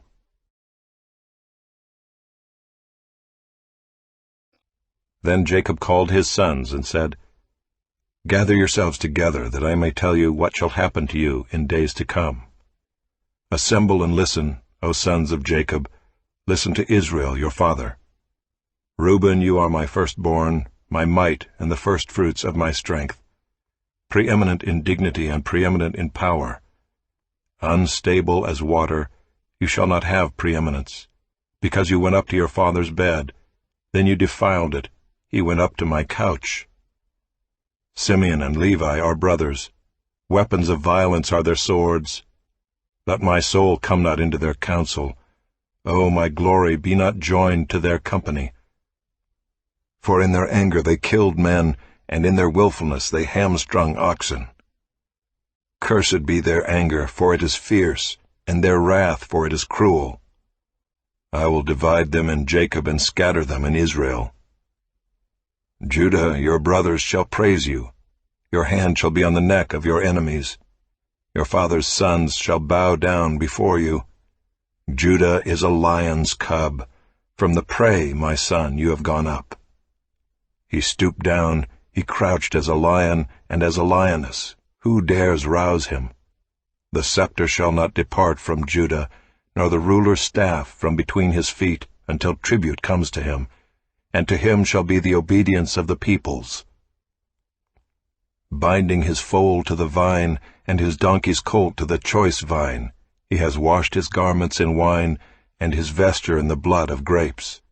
His eyes are darker than wine, and his teeth whiter than milk. Zebulun shall dwell at the shore of the sea, he shall become a haven for ships, and his border shall be at Sidon. Issachar is a strong donkey, crouching between the sheepfolds.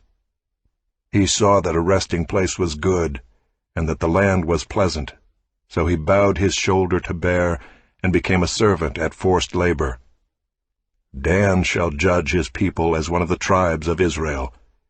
Dan shall be a serpent in the way, a viper by the path, that bites the horse's heels, so that his rider falls backward. I wait for your salvation, O Lord. Raiders shall raid Gad, but he shall raid at their heels. Asher's food shall be rich, and he shall yield royal delicacies. Naphtali is a doe let loose that bears beautiful fawns. Joseph is a fruitful bough by a spring. His branches run over the wall. The archers bitterly attacked him, shot at him, and harassed him severely. Yet his bow remained unmoved. His arms were made agile by the hands of the mighty one of Jacob. From there is the shepherd, the stone of Israel. By the God of your father who will help you, by the Almighty who will bless you with blessings of heaven above, blessings of the deep that crouches beneath, blessings of the breasts and of the womb. The blessings of your father are mighty beyond the blessings of my parents, up to the bounties of the everlasting hills. May they be on the head of Joseph, and on the brow of him who was set apart from his brothers. Benjamin is a ravenous wolf, in the morning devouring the prey, and at evening dividing the spoil. All these are the 12 tribes of Israel. This is what their father said to them as he blessed them, blessing each with the blessing suitable to him. Then he commanded them and said to them, I am to be gathered to my people. Bury me with my fathers in the cave that is in the field of Ephron the Hittite, in the cave that is in the field at Machpelah, to the east of Mamre in the land of Canaan, which Abraham bought with the field from Ephron the Hittite to possess as a burying place. There they buried Abraham and Sarah his wife. There they buried Isaac and Rebekah his wife. And there I buried Leah. The field and the cave that is in it were bought from the Hittites. When Jacob finished commanding his sons, he drew up his feet into the bed, and breathed his last, and was gathered to his people.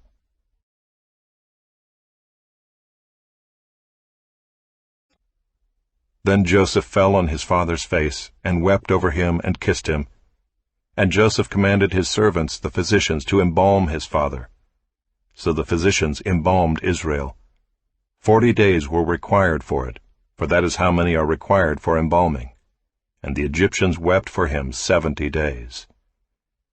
And when the days of weeping for him were past, Joseph spoke to the household of Pharaoh, saying, If now I have found favor in your eyes, please speak in the ears of Pharaoh, saying, My father made me swear, saying, I am about to die. In my tomb that I hewed out for myself in the land of Canaan, there shall you bury me. Now therefore let me please go up and bury my father, then I will return. And Pharaoh answered, Go up and bury your father as he made you swear. So Joseph went up to bury his father. With him went up all the servants of Pharaoh, the elders of his household, and all the elders of the land of Egypt, as well as all the household of Joseph, his brothers, and his father's household. Only their children, their flocks, and their herds were left in the land of Goshen. And there went up with him both chariots and horsemen. It was a very great company. When they came to the threshing floor of Atad, which is beyond the Jordan, they lamented there with a very great and grievous lamentation. And he made a mourning for his father 7 days. When the inhabitants of the land, the Canaanites, saw the mourning on the threshing floor of Atad, they said, This is a grievous mourning by the Egyptians. Therefore the place was named Abel-Mizraim. It is beyond the Jordan. Thus his sons did for him as he had commanded them. For his sons carried him to the land of Canaan, and buried him in the cave of the field at Machpelah to the east of Mamre, which Abraham bought with the field from Ephron the Hittite to possess as a burying place. After he had buried his father, Joseph returned to Egypt with his brothers and all who had gone up with him to bury his father. When Joseph's brothers saw that their father was dead, they said, It may be that Joseph will hate us and pay us back for all the evil that we did to him. So they sent a message to Joseph, saying, Your father gave this command before he died. Say to Joseph, Please forgive the transgression of your brothers and their sin, because they did evil to you. And now please forgive the transgression of the servants of the God of your father. Joseph wept when they spoke to him. His brothers also came and fell down before him and said, Behold, we are your servants. But Joseph said to them, Do not fear, for am I in the place of God? As for you, you meant evil against me, but God meant it for good, to bring it about that many people should be kept alive as they are today. So do not fear. I will provide for you and your little ones. Thus he comforted them and spoke kindly to them. So Joseph remained in Egypt, he and his father's house. Joseph lived 110 years. And Joseph saw Ephraim's children of the 3rd generation. The children also of Machir the son of Manasseh were counted as Joseph's own. And Joseph said to his brothers, I am about to die, but God will visit you and bring you up out of this land, to the land that he swore to Abraham, to Isaac, and to Jacob. Then Joseph made the sons of Israel swear, saying, God will surely visit you, and you shall carry up my bones from here. So Joseph died, being 110 years old. They embalmed him, and he was put in a coffin in Egypt.